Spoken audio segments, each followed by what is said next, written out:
Profound exhaustion gave birth to this work. Hard effort and fulfilled duties left in space within me. Success arrived, yet balance never followed. Life moved on without peace. Survival dominated the landscape. Beneath brief moments of joy, a low, constant tension pulsed, a sense of trailing behind an unseen benchmark. Culture tricked me into thinking speed brings satisfaction. This inner struggle pressed a single question into my mind. Why does life appear difficult? A seed formed from this question. My search for an answer unfolded through introspection, simplicity, and ancient insight. Silence, rest, Ayurveda, mindfulness, reflection, surrender. A core truth emerged. Peace grows from alignment, never accumulation. The turning point. As I drank tea one morning, sunlight was on the floor. My mind stopped racing for the first time in years. I accepted the moment with full sincerity. From this quiet moment emerged a gentle insight. Life never carries complication. We create it. We cover our experience with expectations, regrets, comparisons, fears. This inner noise fractures attention and feeds a quiet unease. People resemble obstacles, compassion shrinks, and we chase an illusion where faster movement grants greater control. Beneath this noise, life holds a steady rhythm and waits for awareness. The illusion of urgency.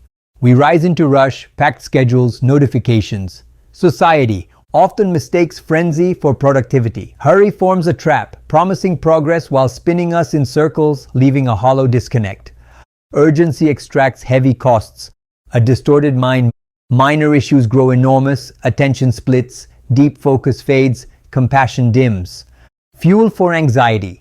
Our nervous system interprets non-stop pace as danger. Muscles tighten, breath shortens, and inner stillness feels unsafe. The control mirages. Speed appears to conquer uncertainty, yet genuine control springs from clarity and inner steadiness. Purpose of this book.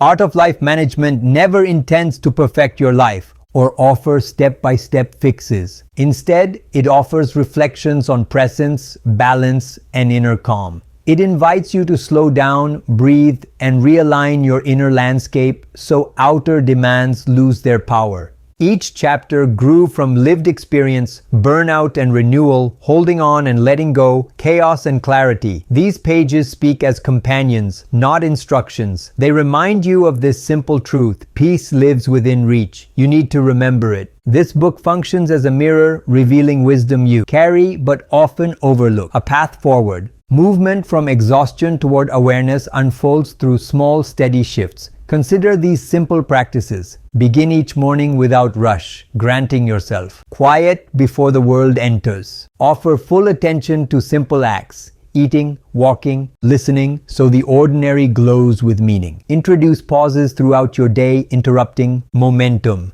A few minutes of silence clears the mind. Replace how much did I accomplish with how present did I remain. If you hold this book during a season of change or quiet searching, let it walk beside you. You are never behind. Strength rises from simplicity, and answers appear inside the pauses you often skip. Peace never requires pursuit. Peace calls for an end to inner running. As you explore these pages, may you uncover the truth I uncovered. Life management grows from deeper awareness of your own unfolding. You carried the treasure all along. My intention for you: if you meet these words during uncertainty or a transformation, receive them as company on your path. Remember, you stand where you need to stand. Simplicity never equals smallness. Answers often wait inside the quiet spaces you avoided. You never need to rush toward peace. Release the habit of running from yourself.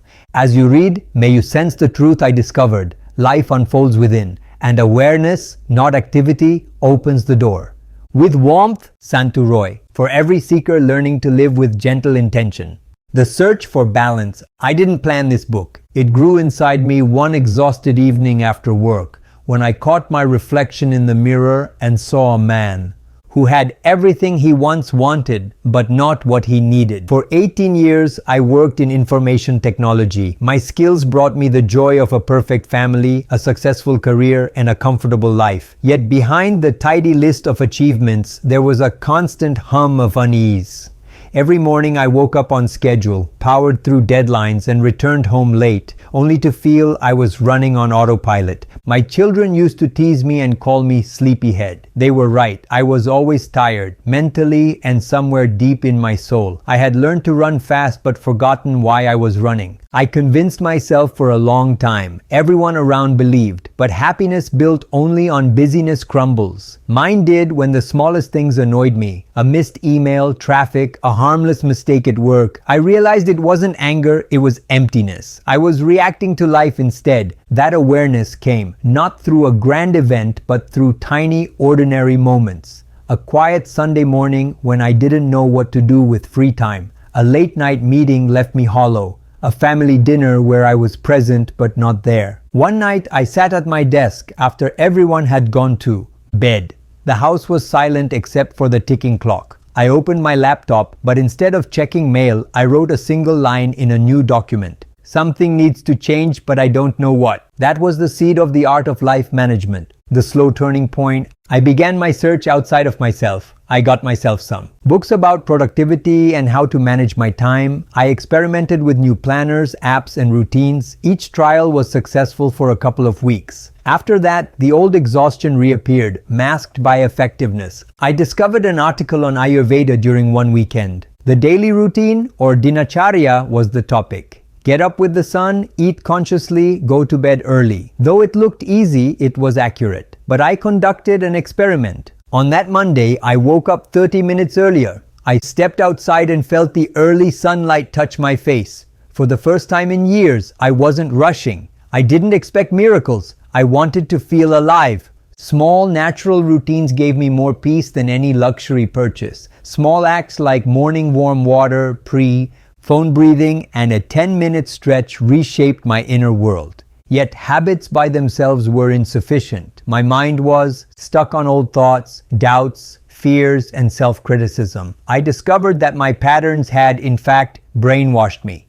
This is not society, not media, it's me. Worrying ideas kept repeating in my mind. I had to change my inner dialogue to transform my life. Discovering self-brainwash. The phrase came to me during meditation one morning. Self-brainwash. It sounded strange, even funny, but it described what I needed, to reprogram my mind with clarity and kindness. I began to simple. Each morning I repeated quiet affirmations. I am calm, I am capable, I am guided. They seemed artificial at first, though they soothed the inner turmoil. I combined them with a gratitude exercise. 3 lines about successes, however minor. Bit by bit, thankfulness took the place of dissatisfaction and certainty replaced uncertainty. I saw how thoughts were like seeds. Whatever I put in the ground would grow. As I planted in the past, I harvested peace. That insight became my second turning point, handling. Life wasn't about controlling everything outside me, the 4 domains. Through years of trial, I realized every aspect of my life fell into 4 connected domains. Physical, my energy, health, sleep, and movement. Mental, my focus, learning, and clarity. Emotional, my relationships and ability to handle feelings. Spiritual, my sense of purpose and connection beyond routine. If someone disregarded one of these 4, the rest suffered. Neglecting my body dulled my mind. When I suppressed my emotions, relationships strained. When I lost touch with spirit, even success felt empty. Balance, I discovered, wasn't a distant goal. It was a daily calibration, a simple act of paying attention. The role of time and rhythm. Ayurveda educated me. Together, they became the spine of my days. I designed small rituals, a mindful morning, focused work blocks, quiet evenings. I learned about circadian cycles, habit stacking, and how our brains love consistency. The more consistent I became, the freer I felt. I realized discipline wasn't restriction, it was alignment. It gave me space to breathe, to think, and remain as human. A meeting with meaning. During this period of change, I also rediscovered something I had once brushed aside: numerology. Numbers had always fascinated me, and now they seemed to hold a deeper meaning. When I calculated my life path number, I smiled at the coincidence, or maybe the synchronicity.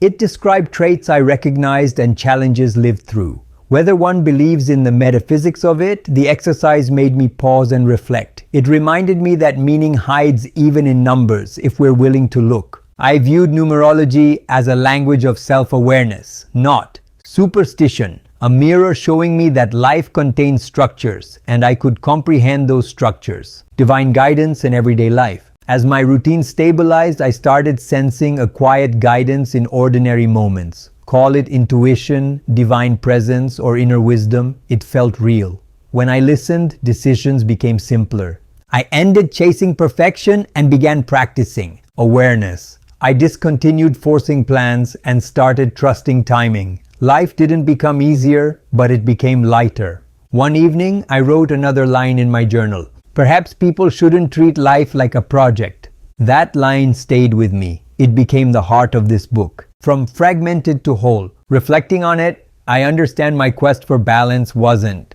to flee modernity. There was no need for technology, deadlines, and responsibilities to go away. All they needed was mindful handling. When I learned to balance structure with surrender, I felt whole. I began sharing my small methods with friends and colleagues. Simple routines for focus, stress, sleep, and relationships. They worked for them too. That's when I knew these lessons weren't mine alone. The birth of the art of life management. So here it is, the art of life management. Not a theory, not a lecture, but a map drawn from lived experience. It isn't about becoming a monk or mastering every habit. It's about learning to live in the middle of ordinary life, to blend science with spirit, logic with love, time organization with soul organization. I wrote this book because I wish someone had handed it to me years ago when I was tired, successful, and lost. If these pages help even one reader find a little more calm, clarity, and courage, they will have served their purpose. What comes next? In the chapters ahead, I'll walk you through what I learned, how to build energy, focus your mind, regulate emotions, nurture relationships, and stay aligned with purpose. You'll see practical methods drawn from modern research, Ayurveda, and my own experiments. But before we begin, remember this. Life management isn't about control. It's about connection to your body, mind, people, and the quiet intelligence guiding it all. I invite you to start this journey not with pressure, but with curiosity. If you could stay curious, change would happen. Let's simplify life together. Why life management matters. When I look through my journey, one truth stands taller than the rest. Life doesn't get simpler on its own. It becomes simpler when we do. For quite some time, I attempted to govern everything. Projects, individuals, schedules, plus sentiments, as though existence required improved calculations. But life isn't a formula, it's a flow. Increased efforts to control generate struggles. Over time, I understood I didn't need a planner or to revisit my goals. I required a new philosophy for living to maintain balance as life accelerated. This is what led to The Art of Life Management. This book isn't about escaping modern life. It's about navigating. It's a bridge between the outer world of responsibilities and the inner peace, between ancient wisdom and modern science, and doing and being.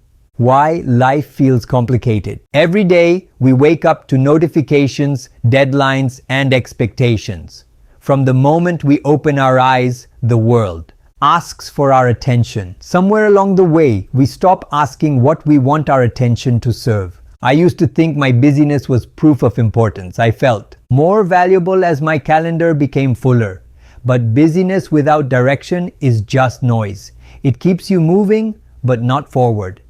Through experience, I discovered, as most individuals struggle with energy, not scheduling. Hours are not something we lack. We lack sufficient alignment. Anxiety, regret, comparison, and overthinking drain our energy. We're always on, but we're running on empty, just like phones. A battery, no matter how strong, will die. That's why life management matters. Not because we need to control every detail, but we need to manage our energy, focus, and purpose the way a gardener manages a garden. The 4 dimensions of life. Over time, I realized that a managed life is built on 4 foundations.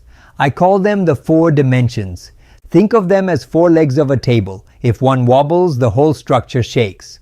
Physical dimension, your body, health, sleep, and energy. It's the foundation. You can't build focus or happiness on fatigue. When your body thrives, your mind listens. Mental dimension, your focus, mindset, and clarity. It's the driver's seat.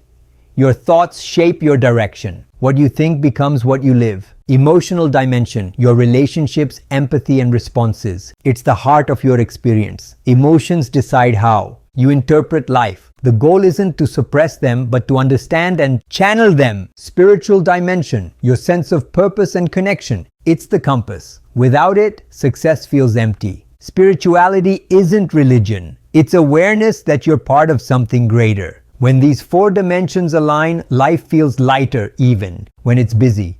You stop chasing balance and start living it. 3 core processes. While exploring different philosophies, from neuroscience and mindfulness to Ayurveda and numerology, I noticed that all effective systems share 3 hidden processes. They're simple but powerful when practiced. Structure, building simple, repeatable routines that anchor your day. Routines create reliability, reliability creates peace. For me, that's morning reflection, mindful meals, and scheduled rest. Regulation, keeping your mind and emotions balanced throughout the day. It's about managing energy, not forcing control. Breathing, journaling, pausing, these minor acts reset the inner system. Reflection, ending the day by learning from it. When we pause and ask what worked, what didn't, we grow without pressure. Reflection transforms experience into wisdom. If structure gives life order, regulation gives it flow, and reflection gives it meaning. Together they form a simple framework that anyone, regardless of age, belief, or background, could adopt. Blending science and spirit. I've always believed spirituality and science aren't opposites. They're 2 languages describing the same truth. Science explains how life works. Spirituality explains why it matters. In my Ayurveda studies, I discovered that health is more than no illness. During my psychology studies, I discovered the principle's unique form, the equilibrium of thoughts, emotions, and actions. Later, when I revisited numerology, I didn't see it as fortune-telling. I saw it as self-reflection, another mirror to understand my tendencies and challenges. And when I explored mindfulness and brain science, I realized that every tradition, ancient or modern, points toward one truth. We become what we pay attention to. That realization became the cornerstone of my life. When I manage where my attention goes, I manage my life. The real definition of success. At some point, I had to redefine success for myself. For years, I thought success meant achievement. Crossing milestones, increased earning, and being seen. But achievement without alignment felt hollow. Now success to me means something different. To wake up in peace, work with purpose, love, and sleep with gratitude. I consider myself as a successful if I could accomplish with consistency. Everything else is an additional perk. This shift didn't make me less ambitious. It made me conscious of my ambition. Ambition without awareness drains you. Ambition with awareness fuels you. Life management encourages this. Pursue your dreams without delay. Why? Simplified. Complexity doesn't create depth, it creates distance. When we make life too complicated, we lose touch with the basics. You don't need 100 habits to transform your life. Harmony is vital for a select few. Meditation doesn't have to take hours. No transformation is required. Observing numerous individuals relinquish personal development due to a belief in required perfection. But perfection is a trap. Progress is enough. This book, The Art of Life Management, involves achieving substantive, important advancement in key areas, devoid of remorse, pressure, and the necessity to be extraordinary. What this book offers. Individual sections within this volume represent components of the puzzle I uncovered. First, through personal hardship. Second, via observation. Finally, through practice. You'll find stories, insights, and practical steps you could start right away. Some originated during antiquity, while others exist now. They're not commandments, they're invitations to experiment, to observe yourself, and to design a life that fits your rhythm, not someone else's. You'll learn how to build physical energy through daily rhythm, how to create mental clarity using mindful focus and rest, how to control emotions instead of being mastered by them, how to nurture and heal relationships, how to connect to the silent wisdom that directs your life. Furthermore, how those elements interlock, crafting an existence that feels buoyant yet driven. Before we begin, before diving into the first chapter, I want you to take a slight pause. Breathe. Yes, right now. A slow inhale, a gentle exhale. You've just practiced life management in its simplest form. You created a space between doing and being. That space is where all transformation begins. That's where awareness lives. This is where we begin this journey. Over the next chapters, I'll walk beside you. Not as an expert, but as someone who walked the same confusing yet beautiful road of self-discovery. You don't need to change everything at once. Start your journey from where you are. When you master yourself, the world aligns. Let's begin. Chapter 1. The Awakening Within started on an ordinary Monday. No lightning bolt, no grand revelation, just the quiet sound of my alarm at 6 a.m. and the familiar weight of another day waiting to begin. I reached for my phone before I even opened my eyes. Messages, emails, calendar invites, they all tumbled into my half-awake mind. I scrolled, responded to 2, marked 3, and quickly 20 minutes of my morning had passed. I didn't live the day. Coffee, shower, laptop, traffic, everything ran on autopilot. By the time I reached the office, I had already spent most of my mental energy on things that didn't matter. A colleague asked a simple question and I snapped back with irritation. His surprised look hit me harder than his words. Why did I constantly rush? What caused small items to seem heavier? While awaiting in the metro station in the evening, I leaned against a pillar and stared at my hands. In my mind, they became a wheel, moving yet tracing the same circle again and again. For the first time, I allowed myself to admit something. I had no tiredness from work. I was tired of myself, the loop of doing. Over the next few weeks, I started recognizing how predictable my days had become. Wake up, rush, achieve, scroll, sleep. Every day looked different on the surface but went through the same underneath. That wasn't depression, it represented a disconnection. I finished plenty while sensing scant. I began calling it the loop of doing, that endless motion where activity replaces awareness. We live like hamsters on a wheel, mistaking movement for progress. Awareness, I realized, doesn't always come through crisis. Sometimes restlessness masks it, a feeling that something hidden has shifted. The quiet pull often indicates the beginning of awareness. The mirror moment. One night I caught my reflection in the bathroom mirror. The face staring back at me wasn't sad, however it showed no signs of life. The eyes appeared to concentrate, but they seemed far away, as though they gazed across time rather than at what was here. I asked out loud, who have I become? Not what have I achieved or what's next, but who am I underneath all this doing? Hearing my voice pose that question, I was alarmed. The answer didn't come that night, but something planted a seed. I saw how my identity had been built around roles: employee, parent, friend, provider. Each role had its demands, its masks, its to-do lists. Yet underneath, a silent part of myself had ceased hearing. That understanding created the initial fissure in the covering of unaware existence. The awakening within doesn't arrive as fireworks. That's more like dawn. The light creeps in until you can't deny it's morning anymore.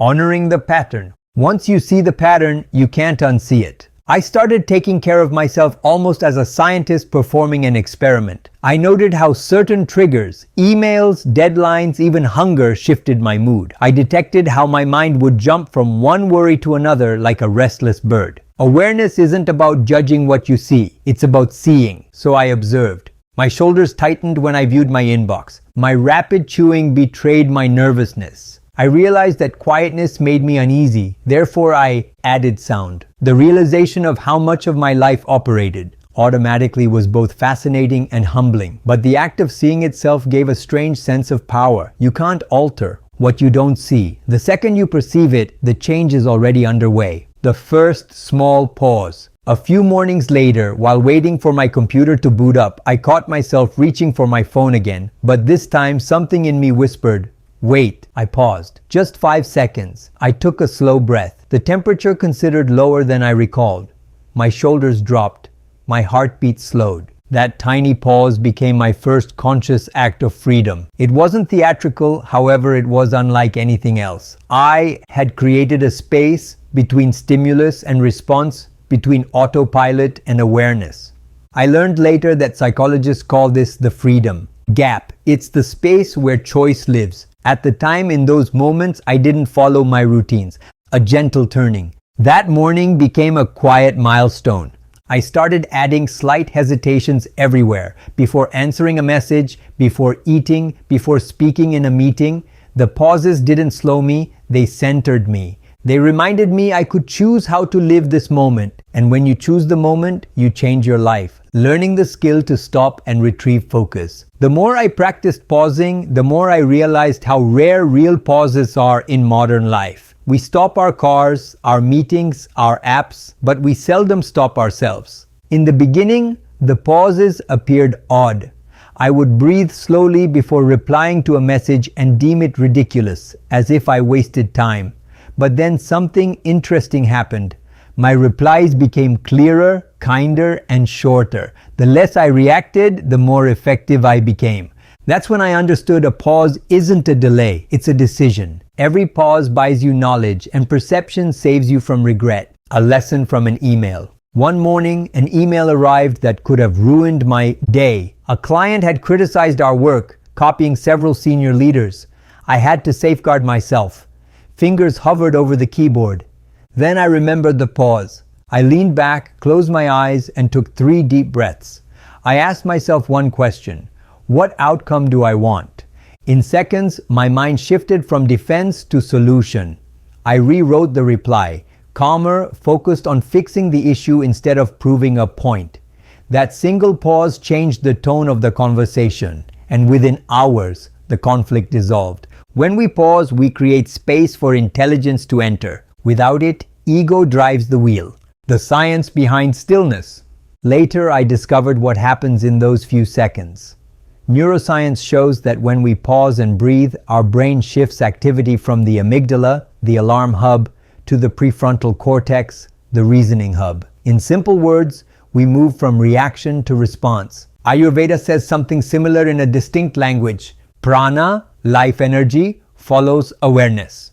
Where attention goes, energy flows. A serene breath sends a calm message to the body. Science and the spirit shared an identical message. Cease, respire, and existence remakes itself nearby. The practice of micro pauses. I began turning this into a daily game I called Microdash. Pausing. Each time I shifted activities, opening the laptop, picking up the phone, entering a meeting, I stopped for 5 seconds. 5 seconds to check in. Am I tense?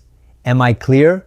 What matters right now? These tiny check-ins built awareness like compound interest. They reminded me I am not a computer performing operations. After weeks, I perceived a still change. I remained occupied yet not exhausted. My thoughts seemed spacious. Even the music in the car sounded richer. That's when I realized that the real luxury today isn't time or money. It's attention. The attention economy. We live in an attention economy. Everything competes for our focus. News, ads, notifications, opinions. The world keeps saying, look at this, until we forget what we had been searching for. One evening, I tried a small experiment. After dinner, I turned off my phone for an hour. No messages, no scrolling. In the beginning, I experienced unease like a smoker without a cigarette. But then something shifted. I became aware of the sound of crickets outside, the rhythm of my breathing, the simple peace of doing nothing. I realized I hadn't lost an hour. I had regained it. I had bought back my mind. Single tasking in a multitasking world. Multitasking had once been my badge of honor. I could handle calls, answer emails, and eat lunch all at once. But now I saw it differently. Each partial attention created half results. So I started practicing the opposite, single tasking. When I worked, I just worked. When I ate, I just ate. When I spoke with someone, I looked them in the eye and listened. Initially, it seemed strange. My mind craved distraction, like sugar, but the sweetness of focus returned. When you focus on something intense, you give it your energy, your respect, and your life. That's how even simple tasks become sacred. The return of quiet joy. As I reclaimed my attention, something beautiful happened. Joy returned with calm. The morning walk seemed fresher. My children's laughter sounded brighter. Even washing dishes became peaceful. I understood joy never disappeared. I missed it due to the distraction. The 3 A's of awakening. With each moment I was present, I realized consciousness. alone did not suffice. Awareness opens the door, but something inside us has to walk through. The next step, I realized, is acceptance. Awareness arrow, acceptance arrow, action. I started calling this rhythm the 3 A's of awakening. 1. Awareness, observing what is going on without racing to improve it. 2. Acceptance, allowing things to be what they are for a moment without judgment. 3. Action, choosing a small conscious response instead of an automatic reaction. It looked simple on paper, but living it changed everything. One afternoon, I waited in line at the bank. The queue stretched long, the air conditioning excessively cool, and vexation began to grow. I'd squirm, exhale audibly, look at my phone, and grumble. That day, I practiced the 3 A's. Awareness, I'm getting impatient.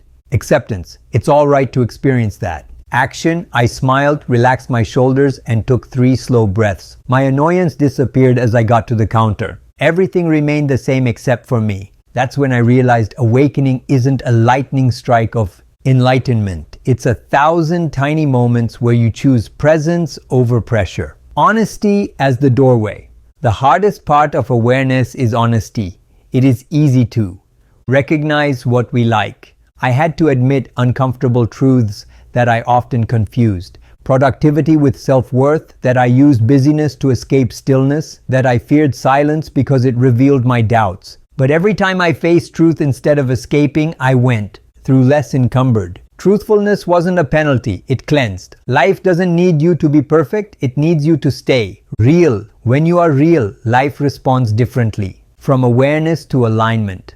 Once I began practicing awareness in everyday moments, brushing my teeth, walking to the car, drinking water, I discovered something unexpected. The outer world slowed down. Not because the clock changed, but because my perception did. When you are well in a moment, time expands. A minute seems generous. That experience became my definition of alignment.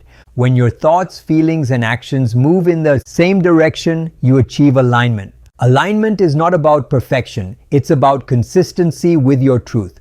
The alignment task gave pleasure even with long hours. At times of discord, even ease seemed uncomfortable. Awakening in ordinary life. People often imagine awakening as a dramatic event. Mountain meditations, retreats, a flash of light. Mine happened in the middle of traffic lights, email threads, and family dinners. It happened when I stopped outsourcing peace to the weekend and began cultivating it on a Wednesday afternoon. It happened when I realized that spiritual life isn't separate from everyday life. It is everyday life lived. Awakening within means being quite awake to the small things. The flavor of tea, the smile of a stranger, the sound of rain.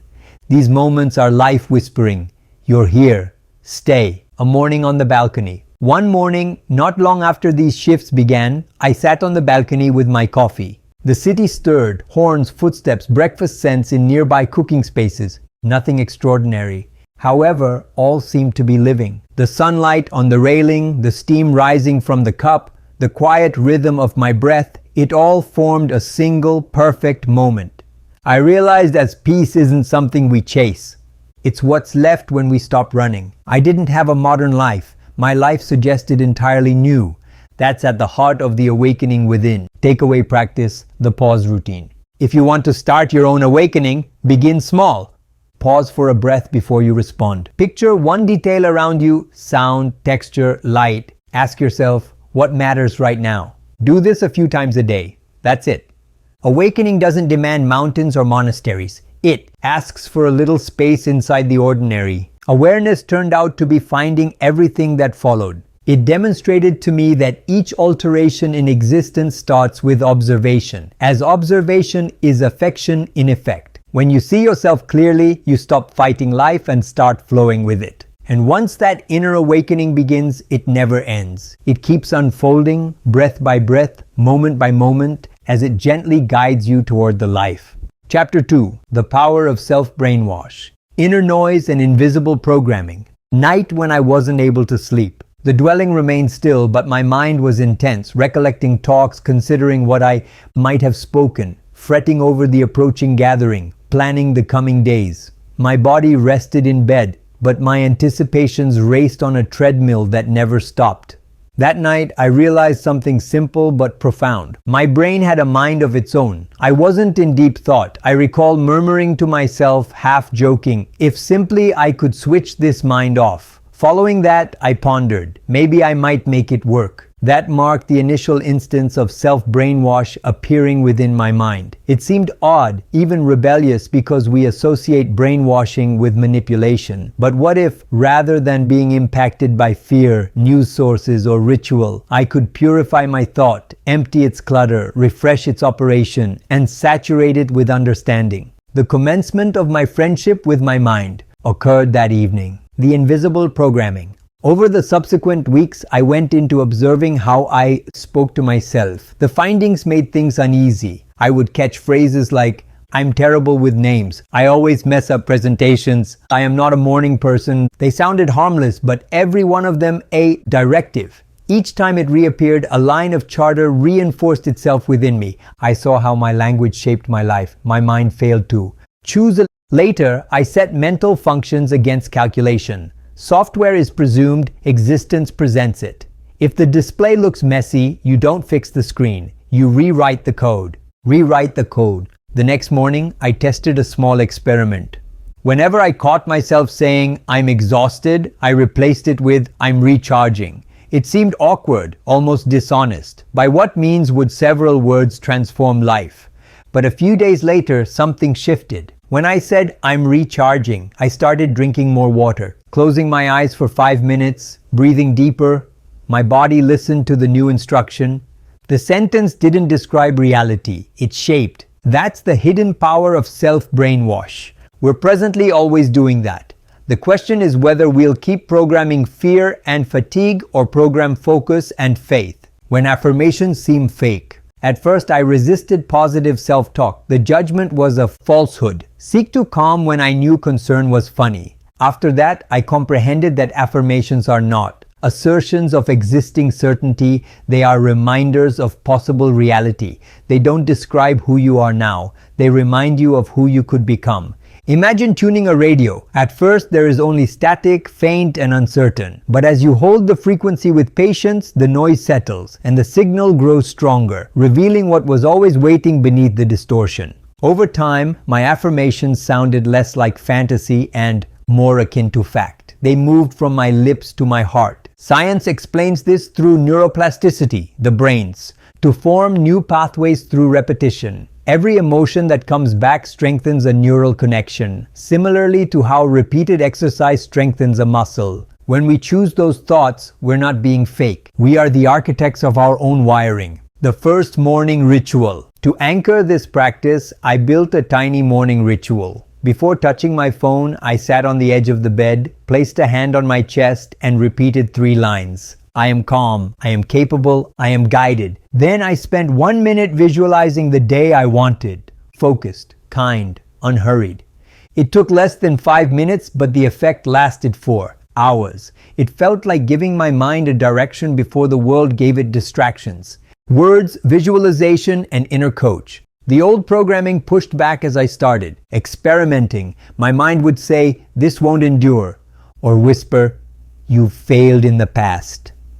My doubts discouraged me at the start, but I then found something liberating. Questioning things meant I was altering the code. The old system resists every new idea. Rather than fighting the resistance, I chose to welcome it. It proved that something was changing. Daily mind rituals. I built my 3 daily mind rituals, which were small, repeatable habits that anchored my day to make this practice sustainable. My brain was rewired to focus on progress, not problems. 1. Morning input ritual. Feed the mind before the world does. After waking, I'd stretch, hydrate, breathe, and affirm. Before checking messages, I began my day by listing 3 things I appreciated, no matter how small: hot water, a good sleep, quiet mornings. Gratitude shifts scarcity to prosperity. It changes the mind from what's lacking to what's working. Second midday reset ritual. Reboot in the middle of chaos. Around lunchtime, I'd take a short walk or sit at my desk for 2 minutes. I'd ask myself one simple question. Am I still in charge of my mind right now? If the answer was no, I'd breathe and reset. A mental reset is as crucial as a phone restart. Third night shutdown ritual. End the day with closure, not clutter. I listed 3 wins and 3 gratitudes, big or small, before bed. I handled that call. I drank enough water. I made my daughter laugh. Doing this every night rewired my brain to notice progress instead of problems. Consistency came from these quick rituals. They told me self-brainwash involved conscious conditioning, not blind positivity. If I could repeat frustration, I could repeat peace. The power of words. One day, while writing my gratitude list, I paused at a strange thought. If every word carries emotion, then every sentence is energy. I began analyzing my speech, my words to others and to myself. I noticed how often I use negative words. I'm dying of hunger. That meeting was a nightmare. This day is killing me. Of course, they were exaggerated, but my subconscious didn't realize that. The body hears every word as truth. Saying I was tired repeatedly made me feel it. So I began editing my vocabulary, not out of fear, but out of awareness. I'm dying of hunger became I'd love something nourishing. That meeting was a nightmare became that was intense, but done. I wasn't denying reality. I was describing it with care. Words are the paintbrush of perception. They add color to life rather than just describing. Visualization, seeing before being. Alongside words, I started experimenting with visualization, a mental rehearsal of success, peace, or confidence. At first, I thought it was just imagination.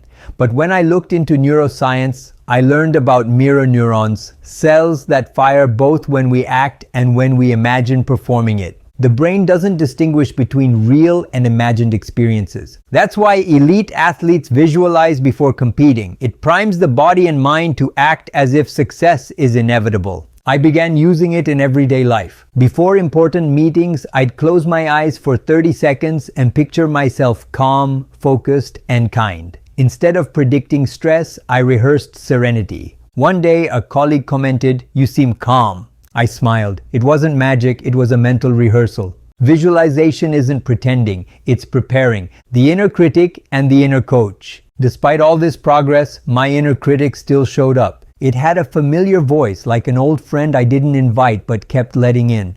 "You should have done better. They think you're not good enough.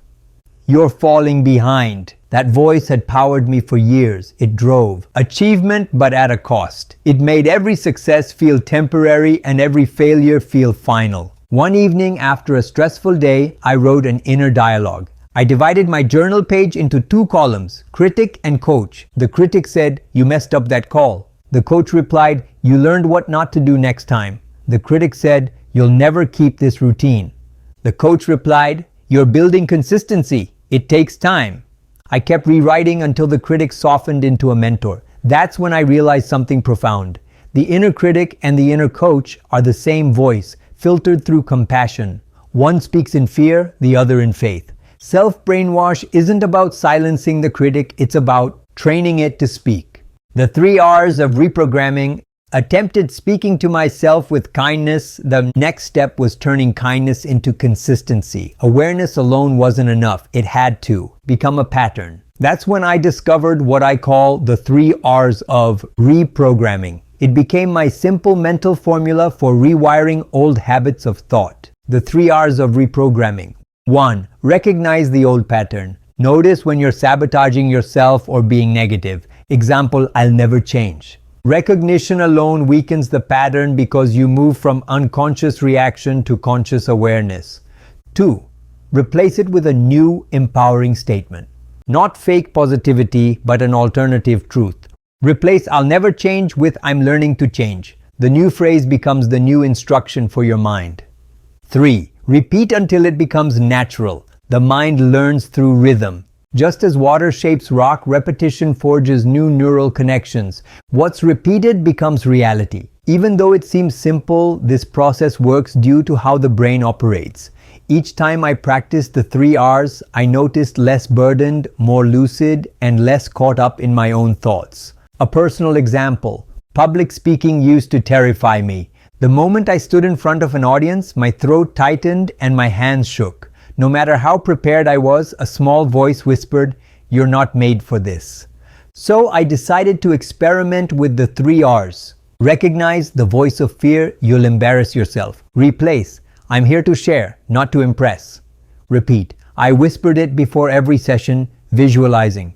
Calm opens communication. It didn't work well at first. I could still feel my voice trembling.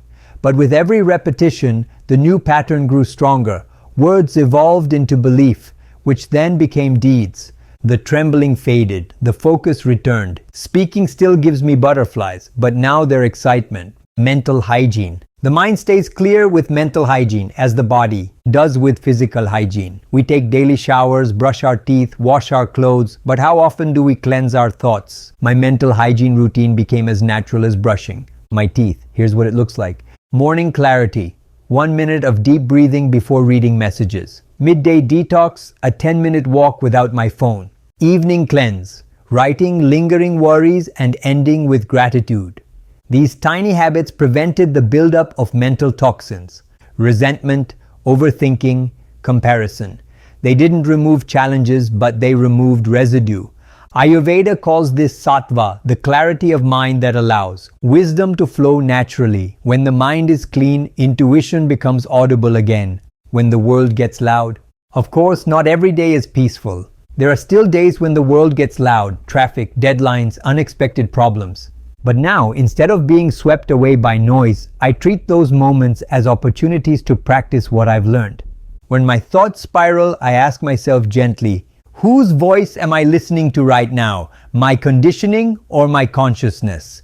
That single question brings me back home. Self-brainwash isn't about being positive all the time. It's about being present with what's real and choosing to feed the thoughts that serve your peace instead of your panic. The garden of the mind. Over the months, I began to picture my mind as a garden. Every attention is a seed. Some seeds grow into flowers, others grow into weeds.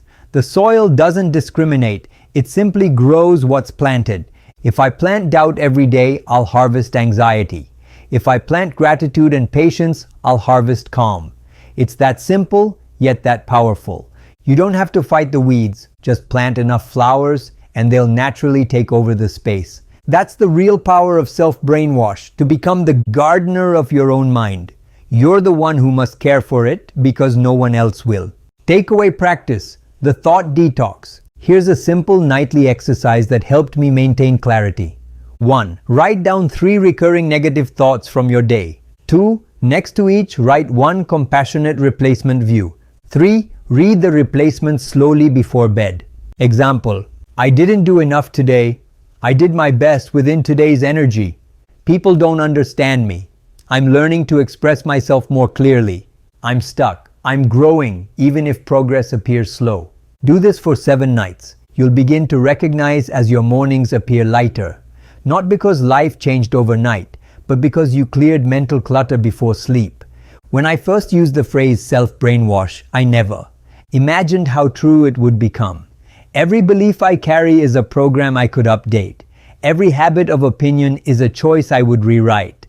Peace, I've learned, comes from lovingly guiding the mind, not silencing it. Our thoughts create an internal world, which then influences the external world. So, if you're wondering how to start changing your life, begin in your mind, where each day begins and ends. Intentional thought guides your life. Chapter 3. Building Physical Harmony. Waking up and understanding your body.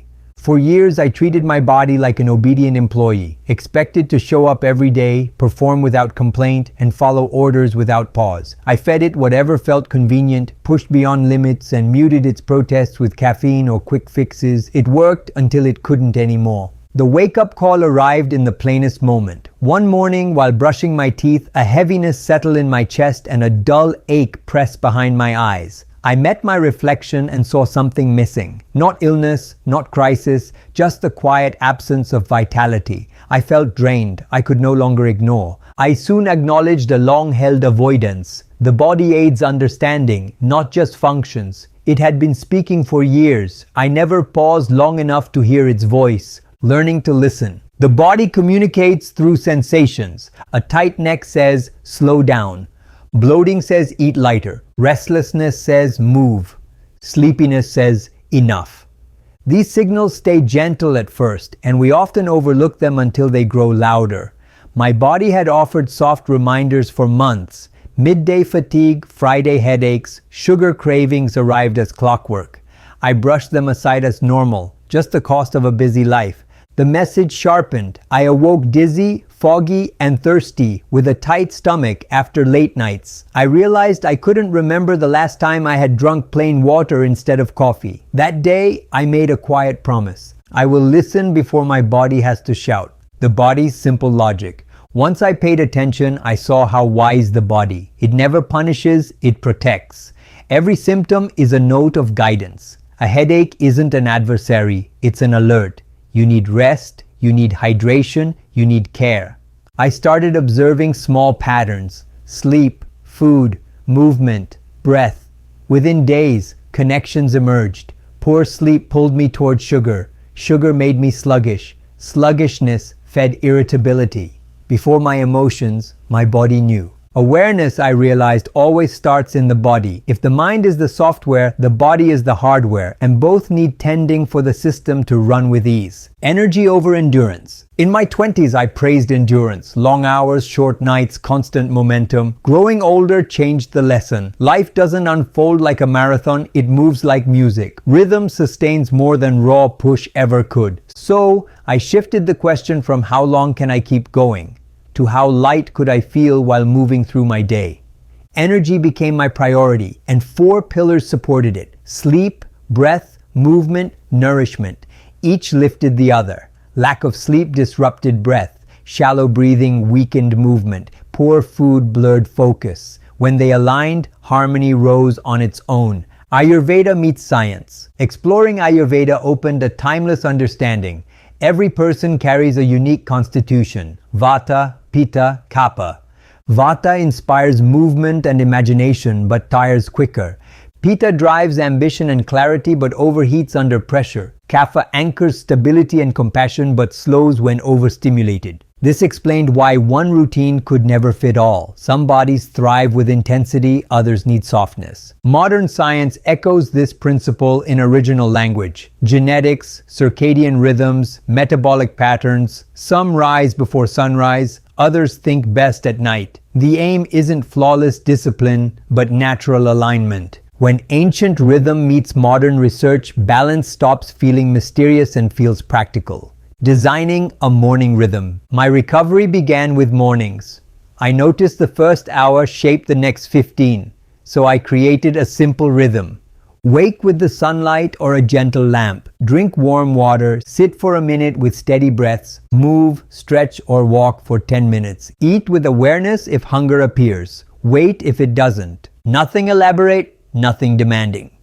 Within a week, a quiet calm settled into my days. I stopped racing time and began moving with it. Morning light became medicine. The body relaxes when it senses consistency. Rhythm gives it a place to rest. Eating with awareness and recovery. Exercise became a punishment. I had to do it. Burn calories, fix my body, and get rest. I'd sign up for gyms excited, exercise hard briefly, and then give up due to soreness, boredom, or guilt. Then one morning, I noticed something in the park. Those men weren't working out. They were moving with joy. They looked serene. They breathed in a steady pattern. Each movement seemed to express thankfulness. That morning, I stopped trying to exercise and I moved instead. Movement as meditation. I started walking each morning, not for weight loss, but to listen to my breath, thoughts, and environment. At first, it was just 20 minutes. Only birds, my footsteps, and me, without music or phone. I observed something significant within a week. Movement calmed my mind. Movement became meditation. Yoga soon came next, seen as a discussion, not a show. Each stretch whispered, "Be gentle, stay present." When my hamstrings complained, I smiled and softened. When my balance wobbled, I laughed instead of judging. That's when I understood what ancient teachers meant when they said, "The body is the doorway to stillness." Even something as ordinary as walking upstairs can be sacred when you're there, when each breath is a prayer of awareness. Now I tell myself, if you can move, you can meditate. You don't need a mat or a mantra, just a willingness to be present inside your body. Eating with awareness. I once ate like most people, scrolling, rushing, tasting. Eating was for energy, not enjoyment. However, I saw how robotic it had become at some point. I was eating lunch, typing emails, when I was surprised by my empty plate one afternoon. I couldn't remember a single bite. My stomach was full, but my senses had missed the meal. That moment was humbling. So I tried something radical, to eat slowly, in silence, with attention. The first time, it felt awkward. I saw my hands' quick movement and my wandering thoughts. But then, as I slowed down, the flavors bloomed. The simple dal tasted alive. The rice felt grounding. My body didn't just fill, it received. This is Agni according to Ayurveda, the digestive fire. When we eat under stress or distraction, the fire flickers. When we eat in calmness, the flame steadies and the food becomes nourishment, not a burden. I began a small ritual before each meal. A pause, a silent thank you. Not for the calories, but for the life behind them, the sun, the soil, the hands that cooked. Science agrees. Studies show that mindful eating reduces bloating, stabilizes hormones, and enhances digestion. It's not spirituality or science, it's respect for the body's pace. Food, I learned, is not just fuel, it's frequency. Every meal is an energy exchange between the outer world and the inner one.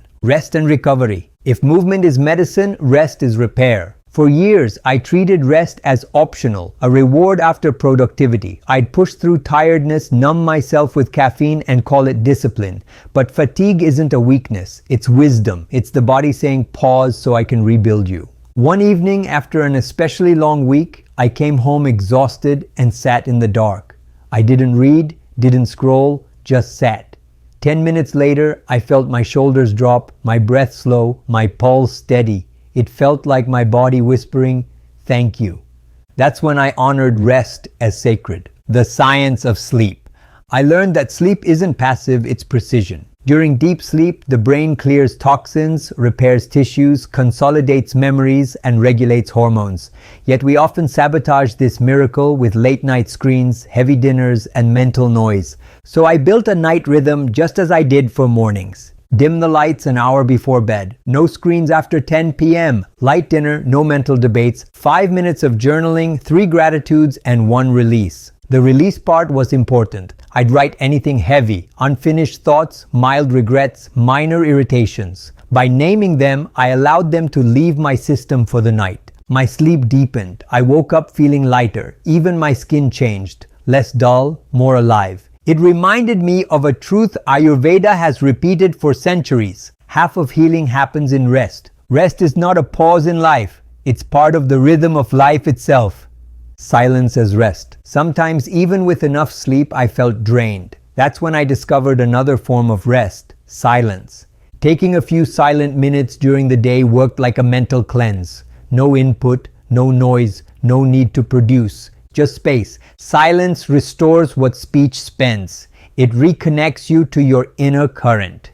Now I try to end every evening with a few minutes of stillness before bed. Sometimes I sit by the window and watch the night sky. Sometimes I just breathe and whisper, I'm grateful for this day. It's not about religion or ritual, it's about returning home to myself. The body-mind connection. Through deeper listening to my body, I started noticing a subtle pattern. Each feeling left a physical mark. When I felt anxious, my chest tightened. When I was sad, my shoulders drooped. When I was angry, my jaw locked. When I felt joy, my spine straightened. My body and emotions were like dancers, each reacting to the other's moves. That's when I realized the body never lies. The mind could deny, justify, or rationalize, but the body tells the truth. It carries our history in its tissues, our suppressed tears, our unspoken fears, our forgotten dreams. Each ache and tension is not random, it's a memory you need to hear. Emotions as energy in motion. I started practicing a simple awareness exercise. Whenever I felt a sense of heaviness, instead of asking, what's wrong with me? I asked, where in my body is this spirit showing up? The responses often surprised me. Sometimes my throat felt tight, not because of illness, but as I hadn't spoken my truth. Sometimes my stomach churned, not for food, but because I had swallowed too many emotions. When I sat and breathed into those areas, they softened. The body released what the mind had been holding. That's when I understood the phrase, emotions are energy in motion. If you don't let them move, they settle inside. The breath as bridge. Among all the practices I explored, breath became my most trusted guide. It's the bridge between body and mind, the only system that's both voluntary and involuntary. When I breathe slow, I signal my body to prepare for danger. When I breathe deep, I remind as safe. I began practicing what I called 1-minute resets. Whenever I felt stressed, I paused and took 10 slow, conscious breaths. That single minute changed the chemistry of my body more than a cup of coffee. With time, my breath became my barometer. It told me how I was feeling before I intend to analyze. And the more I honored my rhythm, days became peaceful, from body control to body connection. Earlier in life, I believed self-discipline meant controlling the body, forcing it to comply. Now I see it differently. Real discipline is devotion, listening, responding, and caring. The body doesn't need controlling, it needs trust. When you treat your body like an ally, it supports you. I stopped measuring progress in numbers, calories, weight, reps, and began measuring it in feelings. Do I feel light today? Do I feel steady? Do I feel alive? The physical improvements followed. Better posture, strength and energy, fewer cravings, deeper sleep, and harmony replaced control. Body wisdom and divine design. There's an ancient saying, the body is the temple of the soul. It used to sound poetic, now it feels literal. When I care for my body with awareness, I sense something divine within it, an intelligence organizing everything. My heart beats without reminder, lungs breathe normal, and my cells heal without permission. The same energy moves as the stars moves inside me. When I tune into its intelligence, I feel connected to something far greater than myself. Health stops being a goal and becomes an act of reverence.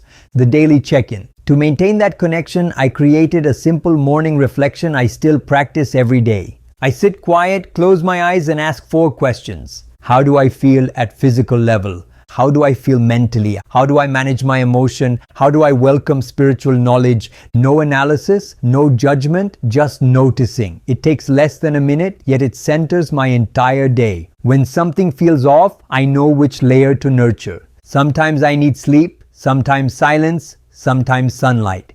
Listening has become my medicine, the temple of life. There was a time I believed spirituality lived in temples and books. Now I know it lives in the body. The body is not a cage for the soul. It is the soul's chosen home. Every breath is a prayer, every heartbeat a rhythm of grace. When we learn to listen, the body becomes our teacher. It doesn't demand perfection, just partnership. Today I treat my body with the same kindness I wish the world would show me. With tenderness, I nourish it, move slow, and comfort it. And in return, it carries me through life with quiet strength and silent wisdom. That to me is physical harmony, not a shape or size, but a state of inner peace that radiates outward. Chapter 4, Connecting Mind and Emotion, the Language of the Soul. My life appeared composed for many years. Others described as balanced, even me. However, if you had entered my mind, you would have seen something very different, a chaos of overthinking, guilt, anger, and anxiety. I smiled during chats, but my inner self craved quiet. What drained me wasn't external chaos. During the night in bed, I could not halt thoughts of a work mistake. Though small, my mind turned it into a disaster. The chest seemed tight with shallow breathing. Mid-thought, I realized and whispered, "Why am I doing this to myself?" That question unraveled a whole mess of feelings. When logic isn't enough, up to that point, I had tried to fix my emotions with logic. Reasoning would be my way of dealing with hurt. If I became sad, I'd find a distraction. Excessive planning would occur should I experience dread. Yet emotions are not logical. They do not want explanations, they wish to experience. So I decided for the first time to stop running and start listening. Emotions, the language of the soul. After a hard week, sadness washed over me one morning. My typical response is to use my phone, call a friend, or get something done. The sadness didn't destroy me. It wanted to be seen. And after I let it happen, it changed into something else, insight. That's when I realized emotions aren't enemies, they're messengers. Each carries intelligence. Anger revealed that someone had crossed boundaries. Fear signals a need for preparation or protection. Sadness asks for release. Joy confirms alignment. If you ignore them, you're missing important messages like deleting unread emails. The key is not to get trapped in an emotion but to pass through. to sense it without transforming. When I started viewing emotions this way, my entire perspective shifted. Instead of asking, why am I experiencing this? I started asking myself, what is this thing trying to tell me? Sometimes the answer came, sometimes it took silence and patience, but it always came. The two waves. I observed that emotions move like waves. The first wave is a natural, physical response. The second wave is the account, what the mind says about that experience. As an illustration, I could experience dread, the first wave, and my thought process states, you're not powerful enough to deal with this, the second wave. The first wave lasts a few minutes. The second can last for years. That's when I realized, it's not emotions that exhaust us. It's the stories we attach to them. The bridge between mind and emotion. The mind generates thoughts and emotions give them color. Together, they paint our perception of reality. Two individuals might experience the same occurrence, a traffic jam, a breakup, a delay, and sense dissimilar feelings based on their understanding. When I first saw this pattern, I understood something powerful. My emotions weren't random. They were reactions to my interpretation. Let's say I altered the narrative and I could shift the emotion. If I changed the meaning, I'd change my experience. This realization was like discovering the steering wheel inside the storm. A story from my life.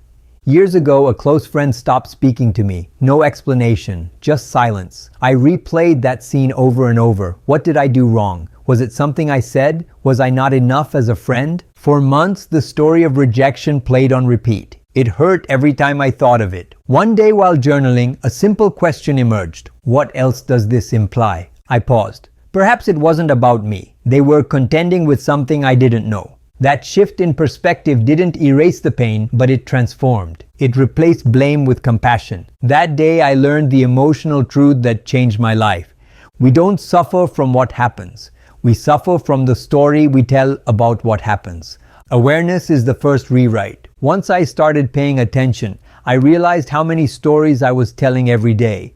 Stories about not being enough. Stories about needing to please everyone.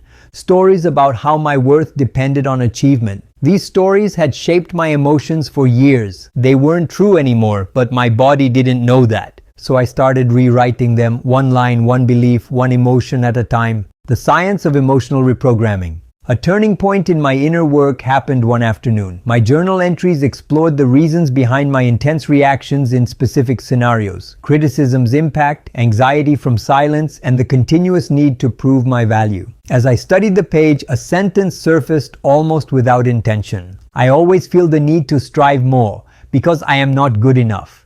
The words struck with the force of truth. The story's shaping defined years of behavior. At that moment, the perfectionism, the exhaustion, and the self-doubt aligned. The emotion of the story caused this, not by chance. There was a contradiction in that moment. Hurt by realization, freedom via understanding. The inner narrative audit. That evening, I began what I refer as inner narrative audit. I opened a blank page and asked 3 essential questions. What story do I repeat about myself? Where did it originate? And does it still hold true? The answers arrived raw.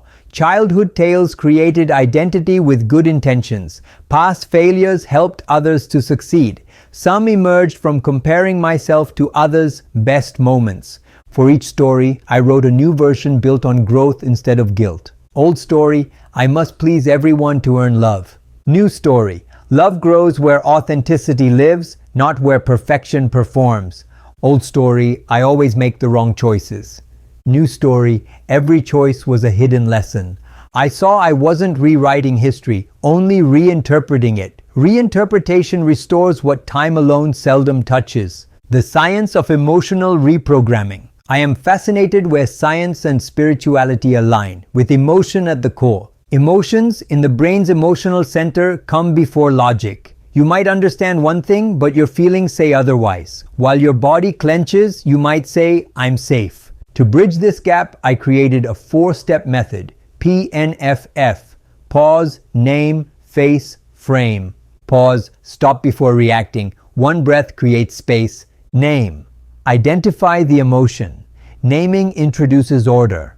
I'm angry differs from anger has taken over. Face. Allow the emotion to move through the body instead of suppressing. Frame. Assign empowering meaning. Ask, what does this emotion point toward? Annoyance often suggested a boundary required defense. Fear signaled preparation over panic. Sadness released old attachments instead of drowning me. Neuroscience refers to this process as reframing, altering neural pathways by altering meaning. Each reframed thought reshapes the brain. Emotional hygiene. Just as the body gathers physical toxins, the heart gathers emotional residue, resentment, comparison, guilt, shame. Without cleansing, residue turns heavy or disruptive. So I approached emotional hygiene like brushing my teeth. A daily ritual, not an occasional repair. A few practices supported this shift. Journaling. Each night I write 3 sentences. Today I experienced, it taught me, I release it now.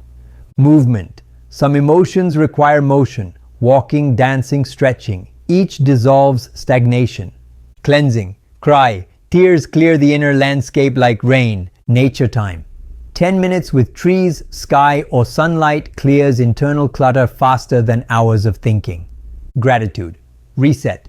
When processing slows, I list 5 points of gratitude. Gratitude offers proportion, not erasure. Over the weeks, these small rituals lifted my internal weight. I no longer carried yesterday's burdens into the morning. Nights closed, mornings opened, renewed. When suppression creates suffering. At first, I assumed spiritual meant calm. You don't achieve peace by suppressing things, you achieve it by paralyzing. I trembled hours after the fight, though I seemed fine.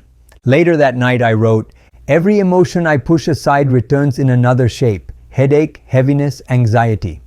The next day, I cried for the first time in months. Rain after drought, messy and cleansing. At that point, understanding settled. Healing rises when emotion receives presence. Forgiveness and compassion. I once believed that forgiveness was for saints and wise people, and not for everyone else. Life, though, tends to present what you try to escape. Forgiveness, in my experience, was never a huge event. The speed was slow. I started my journey by confronting the one person I never thought I would, myself. Forgiving myself. My guilt was an invisible backpack laden with stones, errors, harsh words, and failures replayed in my mind. For many years, I thought guilt equaled responsibility. A realization interrupted my journaling one day, halting me mid-sentence. Guilt doesn't make you responsible, it keeps you trapped. I confused self-punishment with self-awareness. Light comes from awareness. That night, I shut my eyes and touched my heart. I whispered, I forgive myself for my past ignorance. Gentle, warm, and cleansing tears began to flow. At that moment, I ceased expecting flawlessness from my prior self and showed kindness to the person who did their best with what they had. Forgiveness doesn't justify a past deed. The past is in the past, but how you see it changes. Forgiving others. The next lesson arrived with greater difficulty. Some people hurt me, whether they meant to or not. For a long time, I believed forgiving them meant letting them escape accountability. Then a simple truth landed with quiet certainty. Forgiveness focuses on your freedom, not theirs. Resentment is like poison. You ingest it, hoping it hurts others.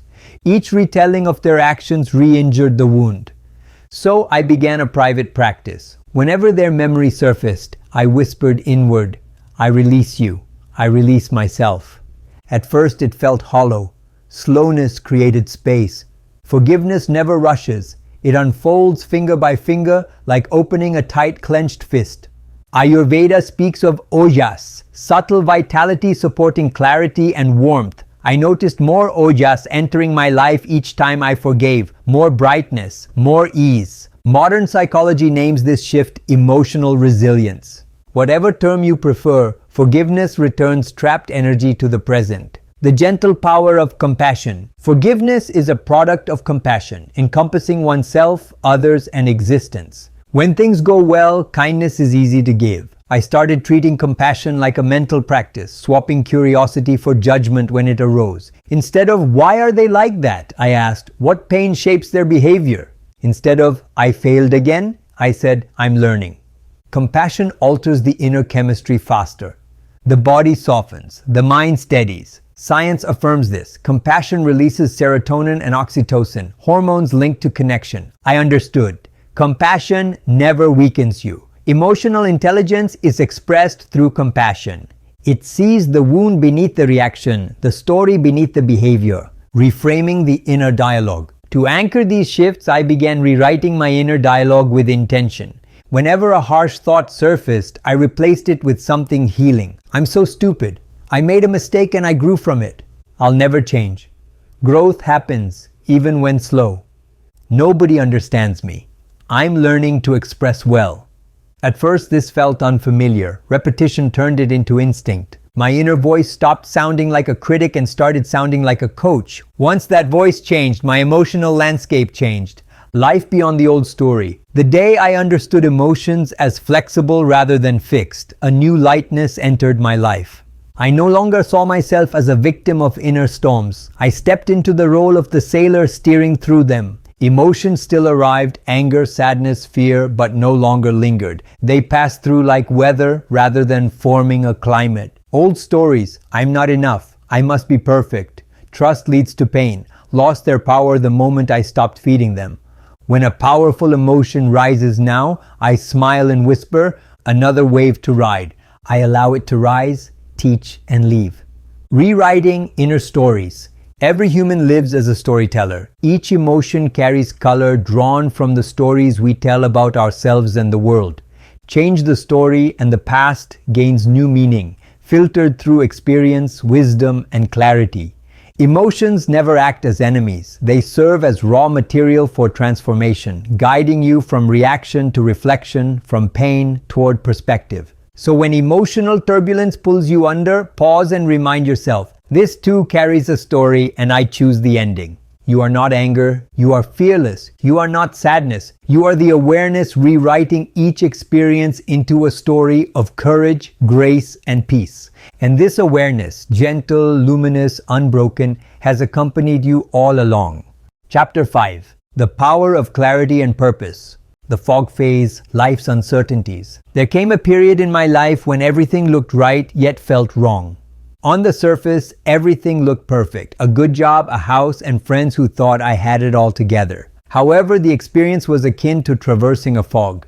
Movement happened, progress didn't. I moved through the days, and I didn't get anywhere significant. Each morning began with activity and ended with exhaustion. My to-do list was full, but I lacked a purpose. My fear never centered on failure, it became a directionless achievement. The fog phase. Often, life feels full, yet somehow vacant. Waking up early, I checked emails, hurried through routines, met deadlines, attended events, and then felt a quiet ache each night.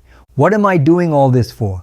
Unhappiness didn't hold me. Uncertainty did. Clarity functions like oxygen for the soul. Without it, even a beautiful life turns suffocating. The fog never lived outside. My mind cluttered with wishes, comparisons, and hesitant agreements. I tried to live life by borrowing meanings, but not my own. The weight of unclear living. Living without clarity feels hard when you carry what's not yours, and obligations disguised as goals. Dreams are masked by expectations. Passion that's faking itself. During that phase, I said yes to everything. Yes to projects without a purpose. Yes to social plans despite exhaustion. Yes to people who took more energy than they gave. Each yes removed a small piece of inner space. Instead of originating from purpose, I existed by reacting to demands, trends, and conditions. While drinking tea one morning, I wrote a line in my journal. Maybe the problem isn't being lost. Perhaps I've been traveling paths not intended for me. It stood out as the truest sentence I had written in months. When success feels empty. That line echoed inside me for days. I had reached goals I wanted, titles, milestones, recognition, yet none delivered the feeling I expected. Applause arrived, peace didn't. I remember standing on a stage receiving an award. The crowd clapped, cameras flashed, and inside me, a small voice whispered, is this it? That whisper held honesty. It reminded me that performance never equals purpose. Success in the wrong direction holds no fulfillment, no matter how long you pursue it. The moment of pause. Rest provided no relief from my deep mental fatigue. I paused, not for leisure, but for inner cleansing, because I had to. For 1 week, I removed all non-essential noise. No social media, fewer emails, no mind-numbing distractions. I walked more. I sat in silence each morning for 15 minutes with a journal and no agenda. The first few days felt uncomfortable. My mind demanded distraction. Guilt surfaced. Restlessness surged. But beneath the agitation, something softer rose. A voice buried under years of noise. It never shouted. It whispered. "You already know what matters, but you failed to listen." That sentence cracked, and something opened inside me. The still small voice. In the days that followed, the inner voice grew clearer. Not mystical, intuitive, steady, kind. It urged simplicity. It asked me to stop scattering energy in 10 directions. It nudged me toward whatever felt alive rather than whatever looked impressive. Purpose arrives like lightning. Purpose unfolds through quiet recognitions, moments when actions match values. That week of silence turned out to be the most productive of my life, not by accomplishing things, but by freeing myself. I stopped chasing paths never meant for me. Energy returned, clarity returned, direction returned. Purpose versus performance. The fog cleared and a simple truth emerged. I didn't need to find my purpose. My sole requirement was to remember it. Still, patient, hidden under layers of sound. Purpose never functions as an external mission. It rises through inner alignment, the inner compass. One quiet morning, I wrote 3 questions in my journal that changed everything. What gives me real energy even during difficult moments? What pain am I here to help heal, in myself or others? What would I continue doing even without applause? The answers didn't arrive in a rush. They unfolded the way dawn stretches across a sleeping sky. My motivations involved growth, reflection, guidance, and helping others. I saw my past reflected in the pain, including confusion, self-doubt, and emotional turbulence. I realized the one act I'd keep doing without praise, clarifying through language. Then everything clicked. Purpose never arrives through force or decision. Your purpose emerges when you observe consistent sources of happiness and suffering. We must note as life keeps leaving clues. Purpose poses the question, what needs doing? And what am I built to love? From purpose to direction. When I started seeing purpose as a path, not an end, stress vanished. I stopped asking, what's my ultimate calling? I shifted toward, what's the most honest next step? Purpose never locks itself into one job title or a single dream. Purpose moves with you. It expands, refines, reshapes itself as you grow. Some days, purpose expresses itself through bold inspiration. Other days, it speaks through simple acts, resting, healing, caring. Both hold power and matter. Purpose versus performance. I once believed purpose required grand, impressive achievements. Yet purpose without peace turns into performance. There was a time I chased results, metrics, milestones, achievements.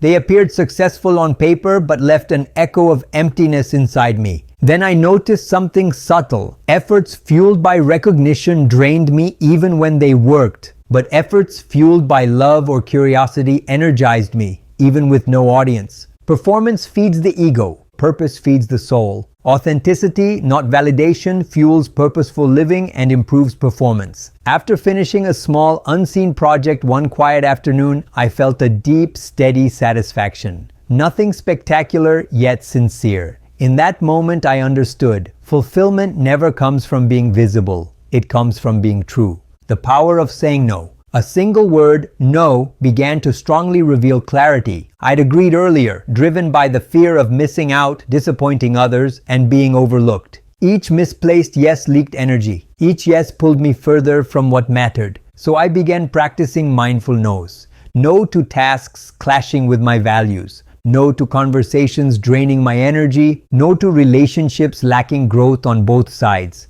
At first, guilt surfaced, guilt that felt like selfishness. Then something beautiful unfolded. What mattered gained space to grow. My energy returned, my focus sharpened, my peace multiplied. Each rejection became a sacred acceptance of my truth. Refusing gently is a spiritual display of self-respect. It indicates when you stop seeking outside approval and begin prioritizing yourself. I once wrote in my notebook, the word no never rejects, it protects. It protects your time, your peace, your purpose.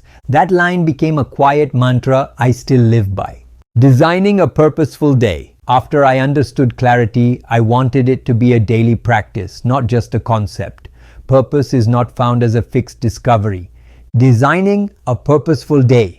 In the past, mornings involved screens and messages which constantly pulled my attention outward. Days passed with responses to emails, meetings, and errands, with evenings of confusion about time. Then I began using a simple framework I named the Rule of Three. Every morning I began by asking three questions. What holds genuine importance today? What action advances my long-term values? What task or obligation may I release without guilt?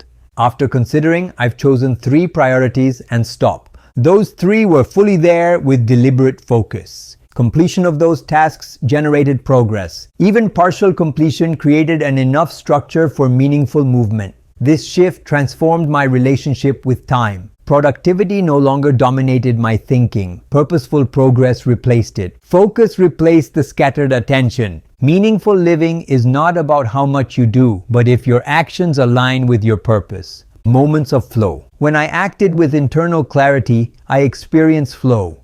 During such periods, external time faded, attention sharpened, and engagement deepened. Flow never relied on force or pressure. Flow arose through full presence. My flow emerged during writing, teaching, speaking, or during sincere conversations. Others may experience similar states while creating, cooking, designing, or nurturing children. Flow signals strong alignment between personal talent, personal values, and current activity. The light of direction. I learned clarity never demands knowledge of every future step. Clarity demands trust in the immediate step. Night driving offers a useful metaphor. Headlights illuminate a small segment of road, yet the vehicle continues forward. Progress emerges through motion, not through complete foresight.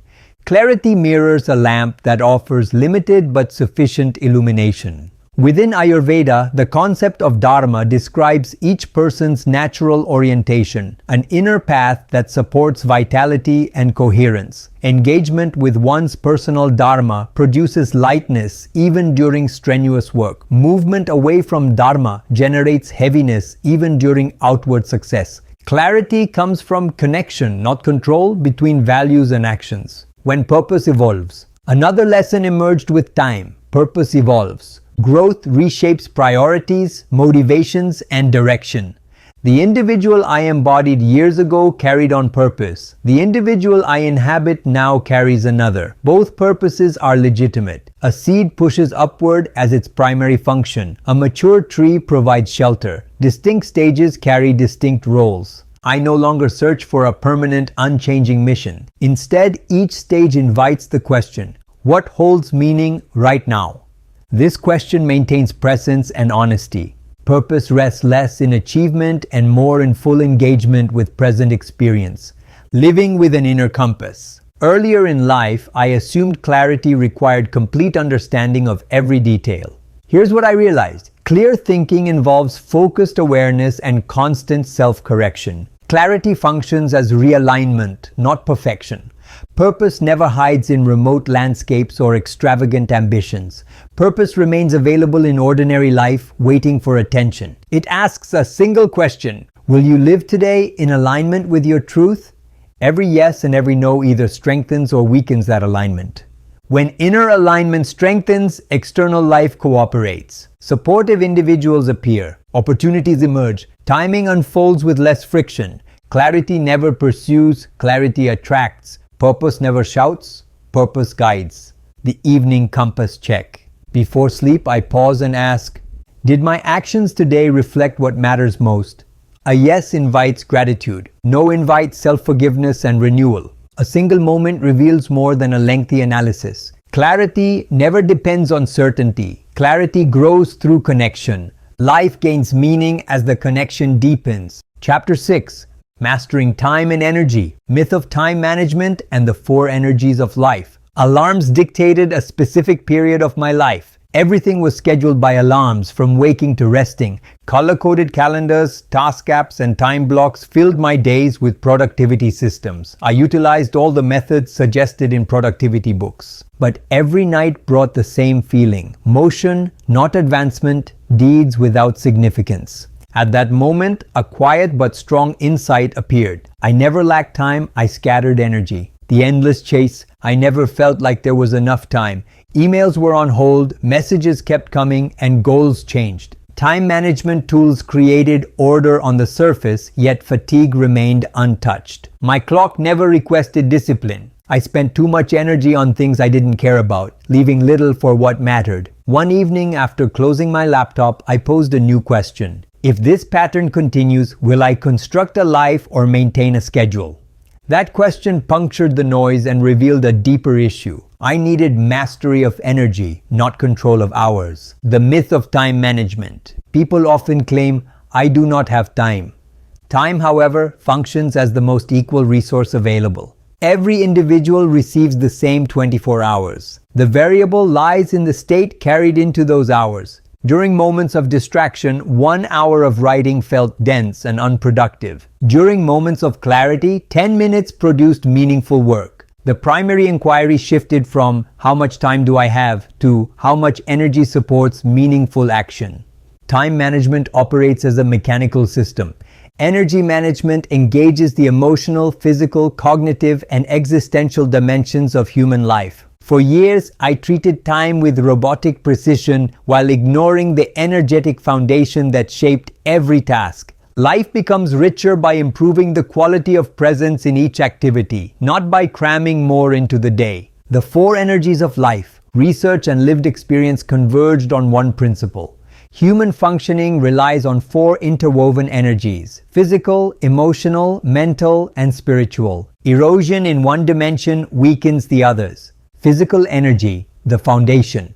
Physical energy arises through sleep, nourishment, hydration, movement, and recovery. For a long period, I undervalued this source. I attempted to replace sleep with willpower, nutrition with stimulants, and recovery with discipline. The body functions as the primary engine. Without physical vitality, even meaningful goals lose traction. I now treat the body as a silent but essential collaborator. Supported well, it returns amplified output. Emotional energy, the quality of connection.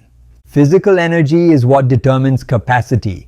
Emotional states influence performance, relationships, and creative focus. Environments heavy with negativity drained me faster than sleepless nights. Gratitude, humor, and sincere connection brought strength back right away. In contrast, emotional environments carry a measurable impact.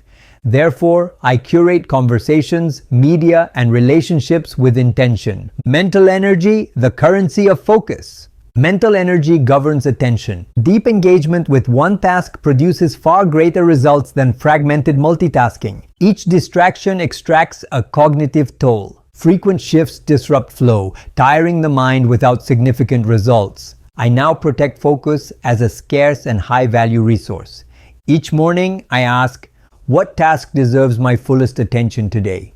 Once identified, distractions lose negotiation power. Spiritual energy, the inner current. Spiritual energy relates not to religion but to meaning. This dimension anchors purpose and direction. I experienced burnout when I worked for deadlines. When my actions aligned with purpose, motivation strengthened and endurance expanded. Spiritual energy grows through alignment with values and truth. It produces a quiet sense of coherence, effort without resentment, commitment without pressure. Of all energies, this one produces the deepest form of vitality, the harmony between them. When physical, emotional, mental, and spiritual energies align, life gains balance. When one dimension fails, the others struggle to compensate. Mastery of time therefore requires mastery of energetic interplay. Daily self-assessment became essential. Am I rested? Physical. Am I calm? Emotional. Am I focused? Mental. Am I aligned? Spiritual. These four inquiries replace my old definition of productivity. When energy flows, time follows. Single tasking and protecting energy.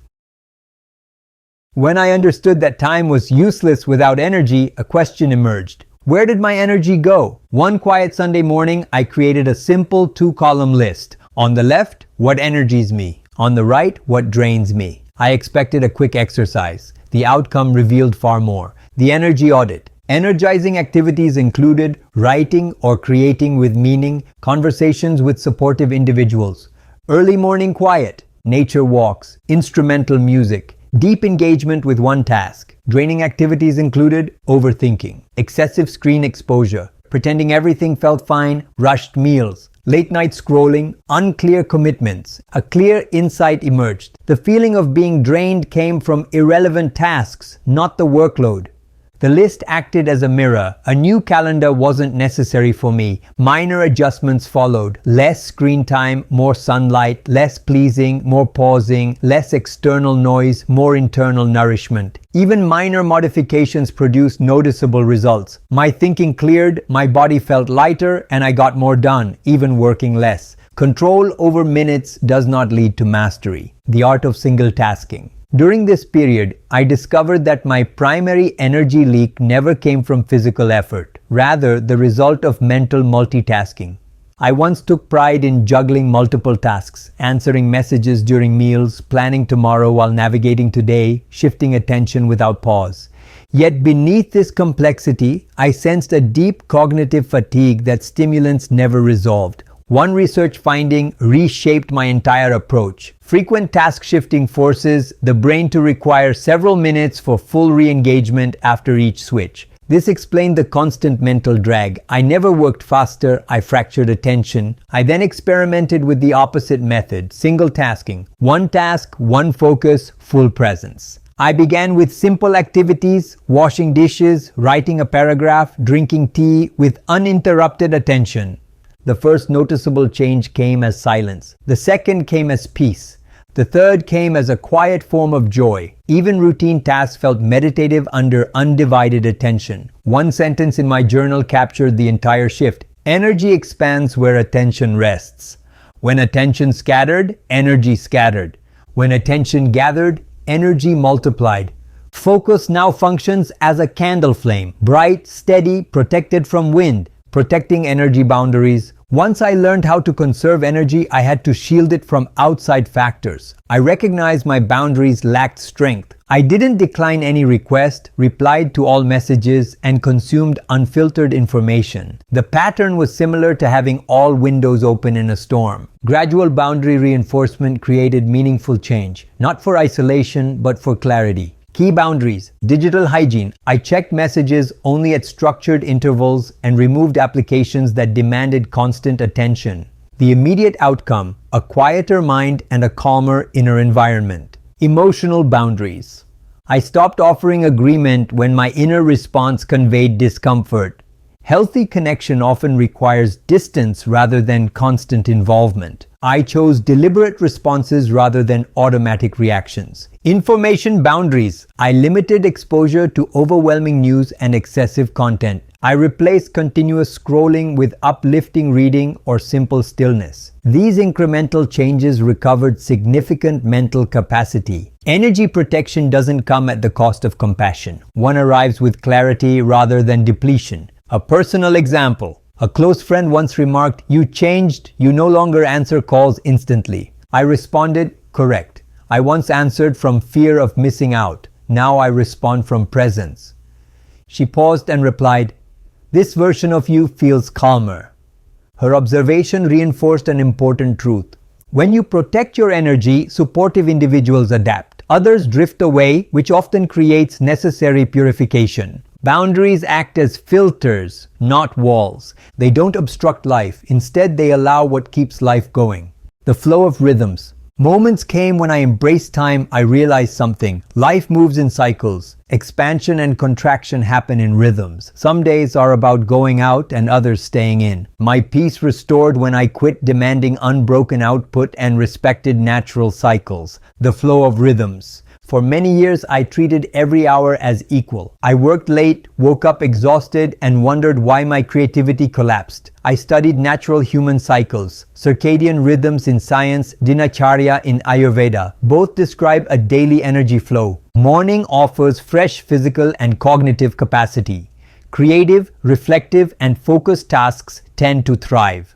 Afternoon supports practical activity, meetings, movement, problem solving. Evening invites gentleness, connection, rest, reading, silence. When I aligned tasks with these rhythms rather than pushing against them, effort decreased and ease increased. I no longer felt as if I were swimming against a current. Life carried a natural flow and I moved with it. Ayurvedic teachers often state, when you move against time, time challenges you.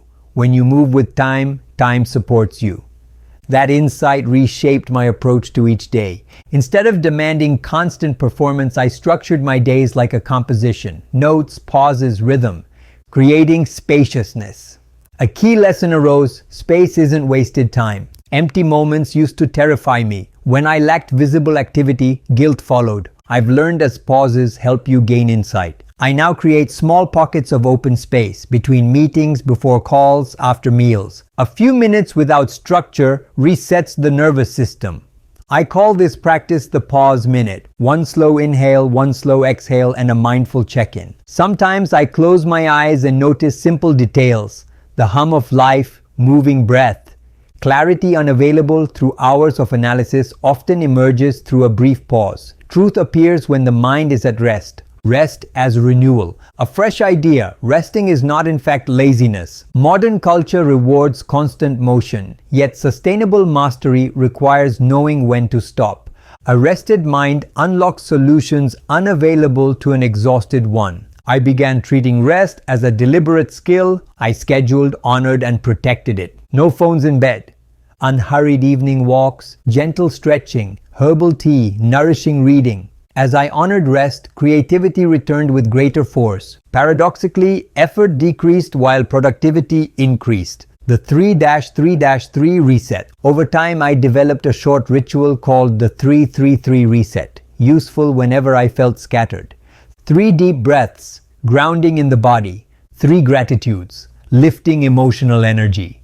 3 intentional actions, directing focus toward what matters. The entire practice occupies less than 3 minutes, yet realigns physical, emotional, mental, and spiritual energy. It functions like a personal system refresh. The true wealth of time. Time once felt like a race, now it feels like a rhythm. Presence makes the difference. When I remain present, without replaying yesterday or rushing toward tomorrow, time expands. A single hour could hold the richness of a whole day. Individuals who are calm and grounded work longer. They offer their best selves in meaningful moments and release the rest. I now understand. Genuine wealth arises not from volume of action, but from depth of engagement. Energy functions as the currency of life. Time gains value only through presence. Each sunrise delivers 24 extra hours, a blank canvas. How you direct your energy colors the quality of your experience. Before each day begins, I ask, where will I invest my life's energy today? When the answer aligns with the heart, even ordinary hours carry a sacred quality. Chapter 7. The Art of Inner Balance. The storm within, the nature of emotions, and the pause. Years ago, one morning taught me a painful lesson. I snapped at someone I loved. The conflict never originated in them. It arose from accumulated tension, fatigue, and unprocessed microstressors. In a single, unguarded instant, the silence finally spoke. The look in their eyes followed me long after the conversation ended. That moment offered a powerful realization. Emotions never vanish through neglect. Emotions wait. They simmer, then explode in attitude, pose, insomnia, and distraction. That incident altered my understanding. Earlier, I equated emotional strength with suppression, restraint, and distance from vulnerability. Over time, I learned a different truth. Strength emerges through comprehension, not avoidance. The storm within. Throughout much of my life, I oscillated between two extremes: intense reactions or complete shutdown. When hurt, I replayed events without pause. When sadness surfaced, I covered it with activity and distraction. Emotions follow a wave-like pattern: rise, peak, and release when given permission to flow. Resistance creates stagnation, manifesting as stress, fatigue, or inner confusion. A single line from a book shifted my perception. Emotions function as energy in motion. This reframing allowed me to view emotions as signals rather than threats. Anger often pointed toward boundaries requiring support. Sadness invited healing. Fear highlighted a need for safety or preparation. Jealousy sometimes hints at hidden personal wishes. Once I approached emotions as guides, my internal landscape gained safety and coherence. The goal no longer involved controlling every feeling. The goal involved listening without judgment. The nature of emotions. Every feeling has a story to tell. Hurt is often hidden by anger. Longing is often caused by unfulfilled desires. Connection is a fundamental need that underlies longing. I saw emotional layers. The surface emotion was the loudest, but the root emotion was the truest. Whenever anger arose, I asked, what lies beneath this? Often I uncovered disappointment. Sometimes sadness because of unnoticed effort. Fear could sometimes involve a loss of control. Naming the internal state created immediate clarity. Once the deeper layer gained recognition, emotional hijacking lost force. Naming functions as taming. A shift from "I feel angry" to "I feel afraid" softened the entire experience. Dialogue transformed from defensive to human. This practice taught me that emotional freedom doesn't necessitate avoiding discomfort. The pause between trigger and reaction. Between an event and our response lies a small yet influential space. That space forms the birthplace of peace. I discovered this during a charged interaction one afternoon. Someone made an unfair comment. My instinct moved toward argument. Heart rate increased, breath shortened, tension gathered, yet in that moment something different unfolded. I noticed an emotional wave approaching. I inhaled once and whispered, "Pause." Within that single breath, a choice emerged. The interval between trigger and response remained brief yet sufficient. It marked the line between impulsive fire and conscious light. The emotion remained present, but the breath expanded inner space. This allowed a measured response rather than a reflexive reaction. Emotional mastery often begins not with dramatic change, but with micro pauses. The practice of the sacred gap. Whenever a trigger arises, I engage a process I call the sacred gap. Breathe. One slow inhale to anchor awareness in the body. Name. A silent label. I feel anger. I feel anxiety. I feel hurt. Allow. Permission for the emotion to exist without resistance or reinforcement. This three-step method saved many conversations, relationships, and moments of self-respect. It shifted conflict toward understanding, tears toward healing, and silence toward reflection. Earlier, I assumed spirituality demanded distance from emotion. Now, I understand spirituality as integration, awareness woven into feeling. Every engagement with the sacred gap returns me to myself with greater clarity and steadiness. Healing emotional loops. With increased awareness, I saw emotions weren't random occurrences. Their movements resembled the weather, intense and abrupt, weighty and enduring, gentle and fleeting. The connection between feeling and energy became more intriguing, and Ayurveda provided a distinct structure for this investigation. The energy of emotions. Ayurveda describes all experience as a blend of 5 elements: earth, water, fire, air, and space. Gradual observation revealed the same pattern in my emotional life. Anger felt like fire, hot, consuming, urgent. Sadness felt like water, heavy, flowing, cleansing. Anxiety felt like air, restless, fast, unable to settle. Stability felt like earth, steady, grounding, nourishing. Each emotion carried energy-seeking balance. Imbalance grew when an element dominated or emotions remained unattended. Constant rushing pushed air upward and produced agitation. If I express anger, it becomes stagnant and leads to irritation or burnout. Unreleased grief flooded my inner space and produced overwhelm or fatigue. Listening shifted everything. Each emotion emerged as a messenger guiding me toward harmony. When anger arrived, I viewed it as fire requesting direction. Where do I need firm action rather than reaction? When sadness appeared, I allowed rest, tears, or expression. When anxiety surfaced, I grounded myself, feet on the earth, slower breath, a simple reminder of safety. Understanding emotion as energy removes personalization. Instead of "I am angry," I shifted to "anger visits me."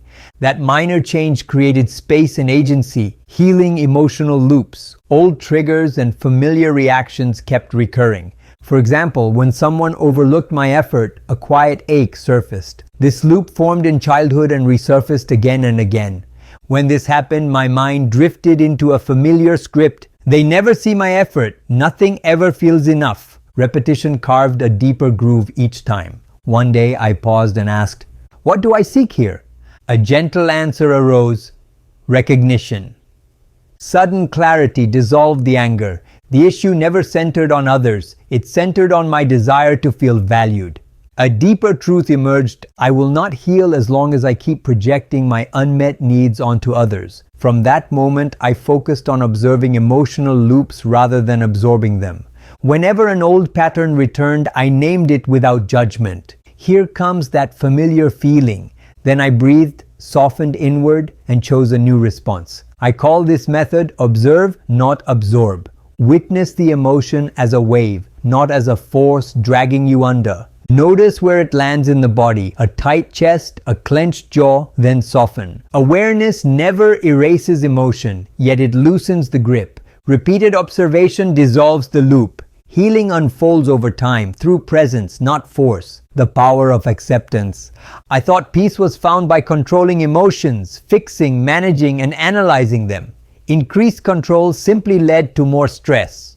Everything changed once acceptance occurred. Acceptance never equals resignation. Acceptance means seeing reality without resistance. It sounds like this feeling exists and its presence harms nothing. I recall a moment when tears surfaced without reason. My mind demanded explanations. My heart whispered, feel. So I did. No labels, no searching, only breath and presence. Waves of tears came, grief, release, clarity before the quiet. After years of holding tension, my heart released it. Later, I wrote, pain dissolves once embraced, not once defeated. From that point forward, fear of emotion faded. Emotion appeared as weather passing through a vast inner sky. I never confused myself with the storm. I recognized myself as the sky, wide, steady, untouched by passing waves. Love as the balancer. As I learned to observe my emotions without fear, emotional weight lifted. My feelings remained stronger even though I was no longer consumed by them. Life continued to deliver challenge, conflict, and loss, yet I no longer lost myself inside those movements. For me, emotional freedom led to faster stability recovery after drifting. Emotional hygiene. We take care of our bodies every day, yet seldom tend to our emotional health. Unprocessed impressions, hurts, worries, and judgments accumulate until the heart grows heavy. Without a clear reason, I'd often wake up feeling anxious. I understood as time passed that my nights were full of unresolved feelings. The heart requires clearing, much like the body needs cleansing. I began simple practices to maintain emotional freshness. Morning journaling. Before touching my phone, I wrote one line. What do I feel today? As I know, naming created clarity. Breath awareness. During moments of tension, I took 3 conscious breaths. Each breath cleared a bit of inner fog. Gratitude. Pause. I recalled 3 happy moments each night, and then I realized that appreciation cleared emotional remnants. Reducing emotional noise. I curbed emotional noise by watching my consumption. Extra news, gossip, and comparison caused chaos. Kind speech, softer language shaped a softer inner world. Emotional hygiene doesn't require flawlessness. Things we hold on to will surface again. Love as the balancer. Among all emotions, love anchors and harmonizes. Love dissolves imbalance, eases fear, and transforms pain into wisdom. For many years, I misunderstood love. I believed love required endless giving, even with personal exhaustion. I believed love demanded tolerance at the cost of truth. My view changed. Love carries strength, not weakness. Love carries clarity wrapped in compassion. Self-love taught me the value of boundaries. Forgiveness taught me the value of peace over victory. Compassion taught me that every person, including myself, operates from personal limits. After one argument, I sat quietly and whispered, "May they find happiness even without my understanding." That simple goodwill cleared days of resentment. Love never demands agreement. Love requires presence and humanity, within others and within oneself. When love surpassed ego, inner freedom blossomed. My transformation, not external shifts, was the cause. The calm within the chaos. One lesson emerged with great clarity. Awareness holds greater depth than emotion. Joy rises, sadness falls, anger burns, fear shakes, yet awareness remains intact. Awareness forms the sky. Emotions pass through like clouds. Emotional freedom means sitting through any storm without losing inner sky. Not detachment, depth, not suppression, stability. When emotional waves arise, I remind myself, feel fully, flow freely, return gently. Emotion provides experience, insight, and energy rather than posing a problem. Takeaway practice: the 3-minute heart reset. During emotional crowding, I use a short reset. Minute 1, breathe. Close your eyes and take slow, conscious breaths. Let the body soften. Minute 2, name. Name the emotion. I feel tension. I feel sadness. I feel gratitude. Naming brings hidden material into light. Minute 3, choose. Ask, what creates peace right now? A walk, silence, and forgiveness are sometimes needed. Clearing your heart for 3 minutes provides perspective, the peace beyond emotion. I no longer chase constant happiness. I choose balance. Happiness forms a wave. Balance forms the ocean. Within that ocean, even storms carry beauty. Each emotion, when met with awareness, opens a doorway inward. Each tear nurtures understanding. Each smile strengthens love. Emotional freedom never equals absence of emotion. Emotional freedom means movement through inner tides with grace. Freedom never arises from avoidance of feeling. Freedom arises from sovereignty over reaction. From this place, chaos loses authority. Inner peace arrives, a peace that nothing could take away. Chapter 8. The Power of Habits. The first hour of the day and the law of momentum. Each morning became chaotic. I overslept, checked my phone first, gulped, and began work late. By noon, I felt scattered. By evening, drained. Night arrived with the same promise. Tomorrow, I will act with discipline. Tomorrow never arrived. One morning, I attempted a small experiment, not a drastic overhaul, a subtle shift. I woke up 10 minutes earlier. No phone, no rushing. I sat by the window, breathed deep, and looked at the sky. Those 10 minutes altered everything. Not dramatic, yet something shifted. My mind slowed, my breath softened, and my day began with awareness rather than anxiety. A simple truth formed: life never transforms in a day. Life transforms through days repeated with intention. How you spend your first hour influences the rest of your day. Through repetition, a mindful start shifts from habit to flow. The hidden power of repetition. For years, I believed transformation demanded passion or inspiration.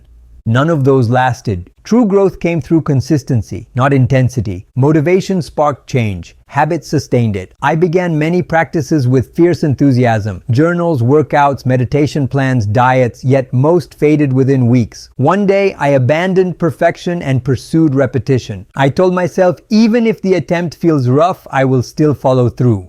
At first, the process felt mechanical. Gradual repetition created a shift. The act blended into my nature. The brain favors repetition. Effort turns into flow. Habits emerge through persistence, not ambition. Water shapes stone through steady movement, not force. We shape ourselves in the same way. Whenever I struggled, I reminded myself, excellence emerges from a habit of the heart. Writing, walking, and gratitude, repeated often, formed my natural base. Momentum, not motivation, guided me. The law of momentum. One evening, during reflection, I wrote, energy moves toward movement. A train demands force during the first push, yet glides once motion begins. Life rewards momentum in the same way. The hardest part always falls at the beginning. The first word written, the first few minutes of exercise, the first conscious breath in meditation. Once motion begins, inertia shifts. Energy moves with you rather than against you. Momentum carries you when motivation fades. When journaling or meditation felt tough, I set a small rule: 5 minutes.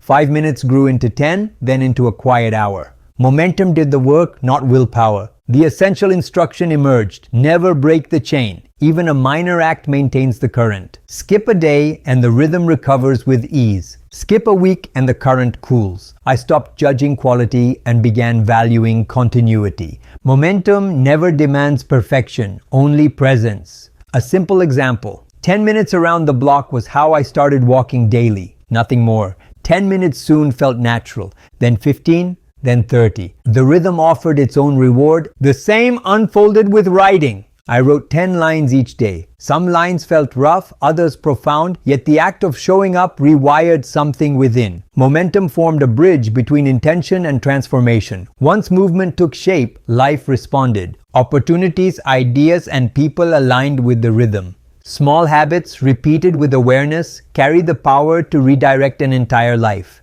Designing identity-based habits. Prioritizing goals over personal development became my norms.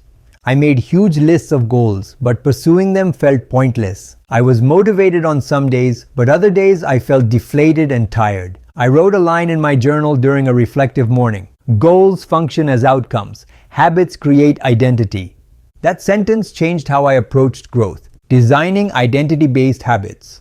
As I moved away from what do I want to achieve to who do I want to become, everything gained simplicity. For example, instead of minus, I want to write a book, I wrote. I walk through life as a writer who writes each day. I want fitness, I wrote. I move each day. I want calm, I wrote. I return to breath whenever tension rises.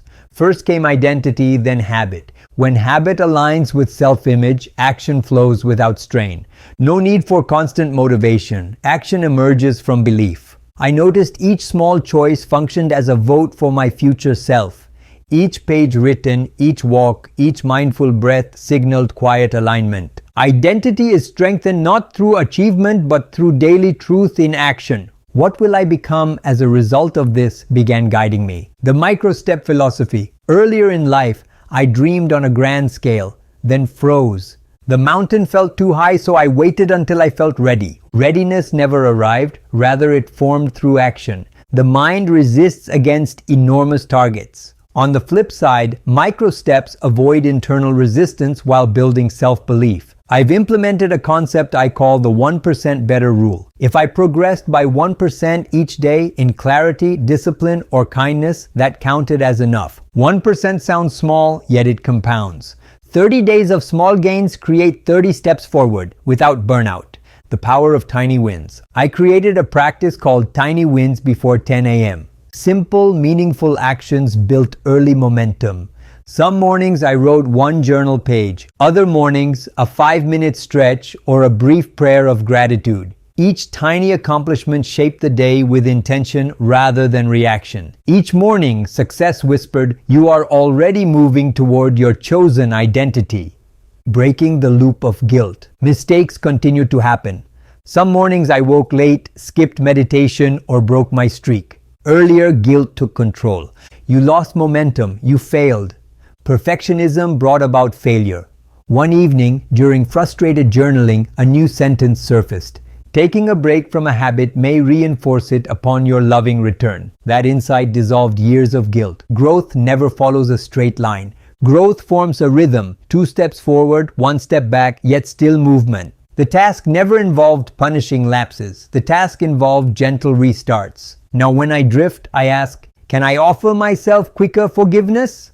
Compassion fuels the next beginning. I learned, consistency never equals perfection. Consistency grows from persistence supported by kindness. The power of habit comes not from never falling, but from never quitting. Habits of energy, emotion, and spirit. In my exploration of science and spirituality regarding habits, I observed that people often prioritize productivity over peace. We chased efficiency, results, success, yet neglected habits for energy, emotion, or spirit. Quality of life never depended on volume of action. Depth of presence shaped everything. I changed my habits to feel alive, not to accomplish more. Habits of energy, emotion, and spirit. Daily life functioned as a mosaic of small choices. Each choice restored energy or drained it. Each moment centered me or scattered me. I created 3 categories of habits that formed my daily rhythm. Energy habits, physical foundation.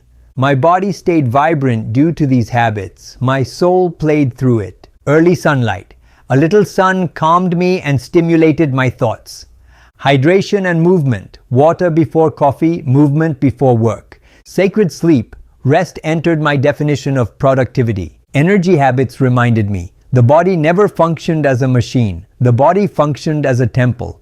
Emotional habits. Inner climate. These habits shaped my emotional landscape. Starting grateful, my 3 thanks before digital. Breathe deeply when you're tense, 3 times. Digital breaks, unplugging to soothe my nerves. Compassion. Check-ins, questioning. Am I kind to myself and others? These choices kept my emotional sky clear even during storms. Spiritual habits, anchor of meaning. Spiritual habits connected me to life's unseen pulse. Morning stillness, silence before activity, evening reflection, reviewing the day, forgiving what felt incomplete, service and intention, one act of kindness daily, even without notice. Ayurveda teaches rhythm creates balance. Once my days carried rhythm, breath, reflection, gratitude, my entire being moved in harmony, the flow of compound peace. One profound discovery: peace compounded the same way effort compounded. Repeated pauses, breaths, and gratitude created momentum. Gradual repetition reshaped my inner state. I felt a change one morning: lightness, calm, and quiet confidence. Compound peace grew, then revealed itself. Daily awareness shaped identity the way water shaped stone. When habits become harmony. A moment arrived when habits no longer felt forced. Meditation felt natural. Kindness emerged without effort. Gratitude lived in my body, not my notebook. Life transitioned from effort into flow. Momentum grew effortless because my actions matched my nature. Freedom emerged through the absence of inner resistance, becoming architect of my rhythm. Many people say, you do not rise to your goals, you fall to your habits. I add, your habits rise to your consciousness. Awareness transforms habits from routine into ritual. Each small, nourishing action shaped my future self. Each pause, breath, or gesture of love reaffirmed my highest truth. Remembering, not controlling, was the key to habits. Keeping what's important in mind with each action. Each morning I returned to my daily 3 reset. One habit for the body, movement or nourishment. One for the mind, learning or creating. One for the soul, prayer, breath, or giving. These 3 anchors carried quiet strength. Momentum grew from meaning, not speed. Looking back, transformation never came from dramatic moments. Transformation emerged through quiet devotion, small steps repeated with love. Momentum is never equaled motion alone. Momentum carried a deeper message: I am becoming. Within that message rested the true power of habits. Chapter 9. Freedom from control and fear. The grip that tired me, the illusion of control and fear. I reached a self-agreement where I thought perfect plans could avoid issues. I strategized for every dream, planned for every fear, and listed every list. I called it discipline. Behind the curtain was the truth: control. Control appeared smooth, but fear drove it from within. One night, notes, schedules, and reminders surrounded me as I sat at my desk. My mind ran wild with what-ifs and musts. My world looked organized. My inner world churned with restlessness. The tighter my grip on each plan, the heavier my anxiety grew. Then something small caught my eyes, a plant on my window ledge. It grew in a crooked arc toward the light, yet carried a calm presence. No straight lines, no precision, only natural intelligence. That plant never chased control, it followed trust. In that quiet moment, one truth surfaced. I tried to control life because I never learned how to trust life. The grip that tired me. Control often gave me an illusion of safety. If I predicted outcomes, I believed I could prevent pain. If I planned each detail, I believed I could avoid chaos. During this chase for control, I forgot how to experience life. I micromanaged projects, worried about relationships, analyzed every scenario in a search for comfort. The harder I tried to manage life, the less alive I felt. Predictability shrinks life. Surrender expands it beyond imagination. I understood control was illusory when plans failed, people drifted, and timing fell apart. It served as a blanket for fearful corners of my heart. Life never requested domination, it demands cooperation. The illusion of control. I return often to a story about a sailor caught in a storm. He fights the waves, steering against the current until exhaustion overtakes him. Only when he releases the wheel and allows the wind to guide him does direction emerge. The storm continues, clarity arrives. My life reflected this story. For years, I fought uncertainty and attempted to bend reality toward my plans. Each shift in direction felt like failure, yet each shift carried guidance. Now, when life changes course, I remind myself, maybe this path shields me from something beyond my sight. I discovered as time passed how little I controlled, which unexpectedly felt freeing. Life never needed my tension, life needed my trust. Power seems to lie in control, but surrender is more powerful as it aligns with truth. Fear, the hidden root. Every grip on control grows from fear, fear of failure, fear of loss, fear of uncertainty. Fear of collapse without endless management. Beneath each fear lies a gentler one. Without control, do I remain safe? Control once served as protection from vulnerability. I feared trusting people, timing, and even myself. Fear never functioned as an enemy. Fear offered invitation. Fear asked, will you shrink to feel safe or expand into the unknown to grow? Fear carried energy seeking direction. When I stopped running from fear and began listening, fear turned into a teacher. Fear taught humility. I cannot predict every outcome. Fear inspired faith. Safety could be found in the unknown. Fear taught presence. Life unfolds only in this moment. I don't suppress or fight fear when it arises. I sit, breathe, and then whisper, you no longer need to protect me. I remain safe now. That simple sentence was more calming than any plan ever devised.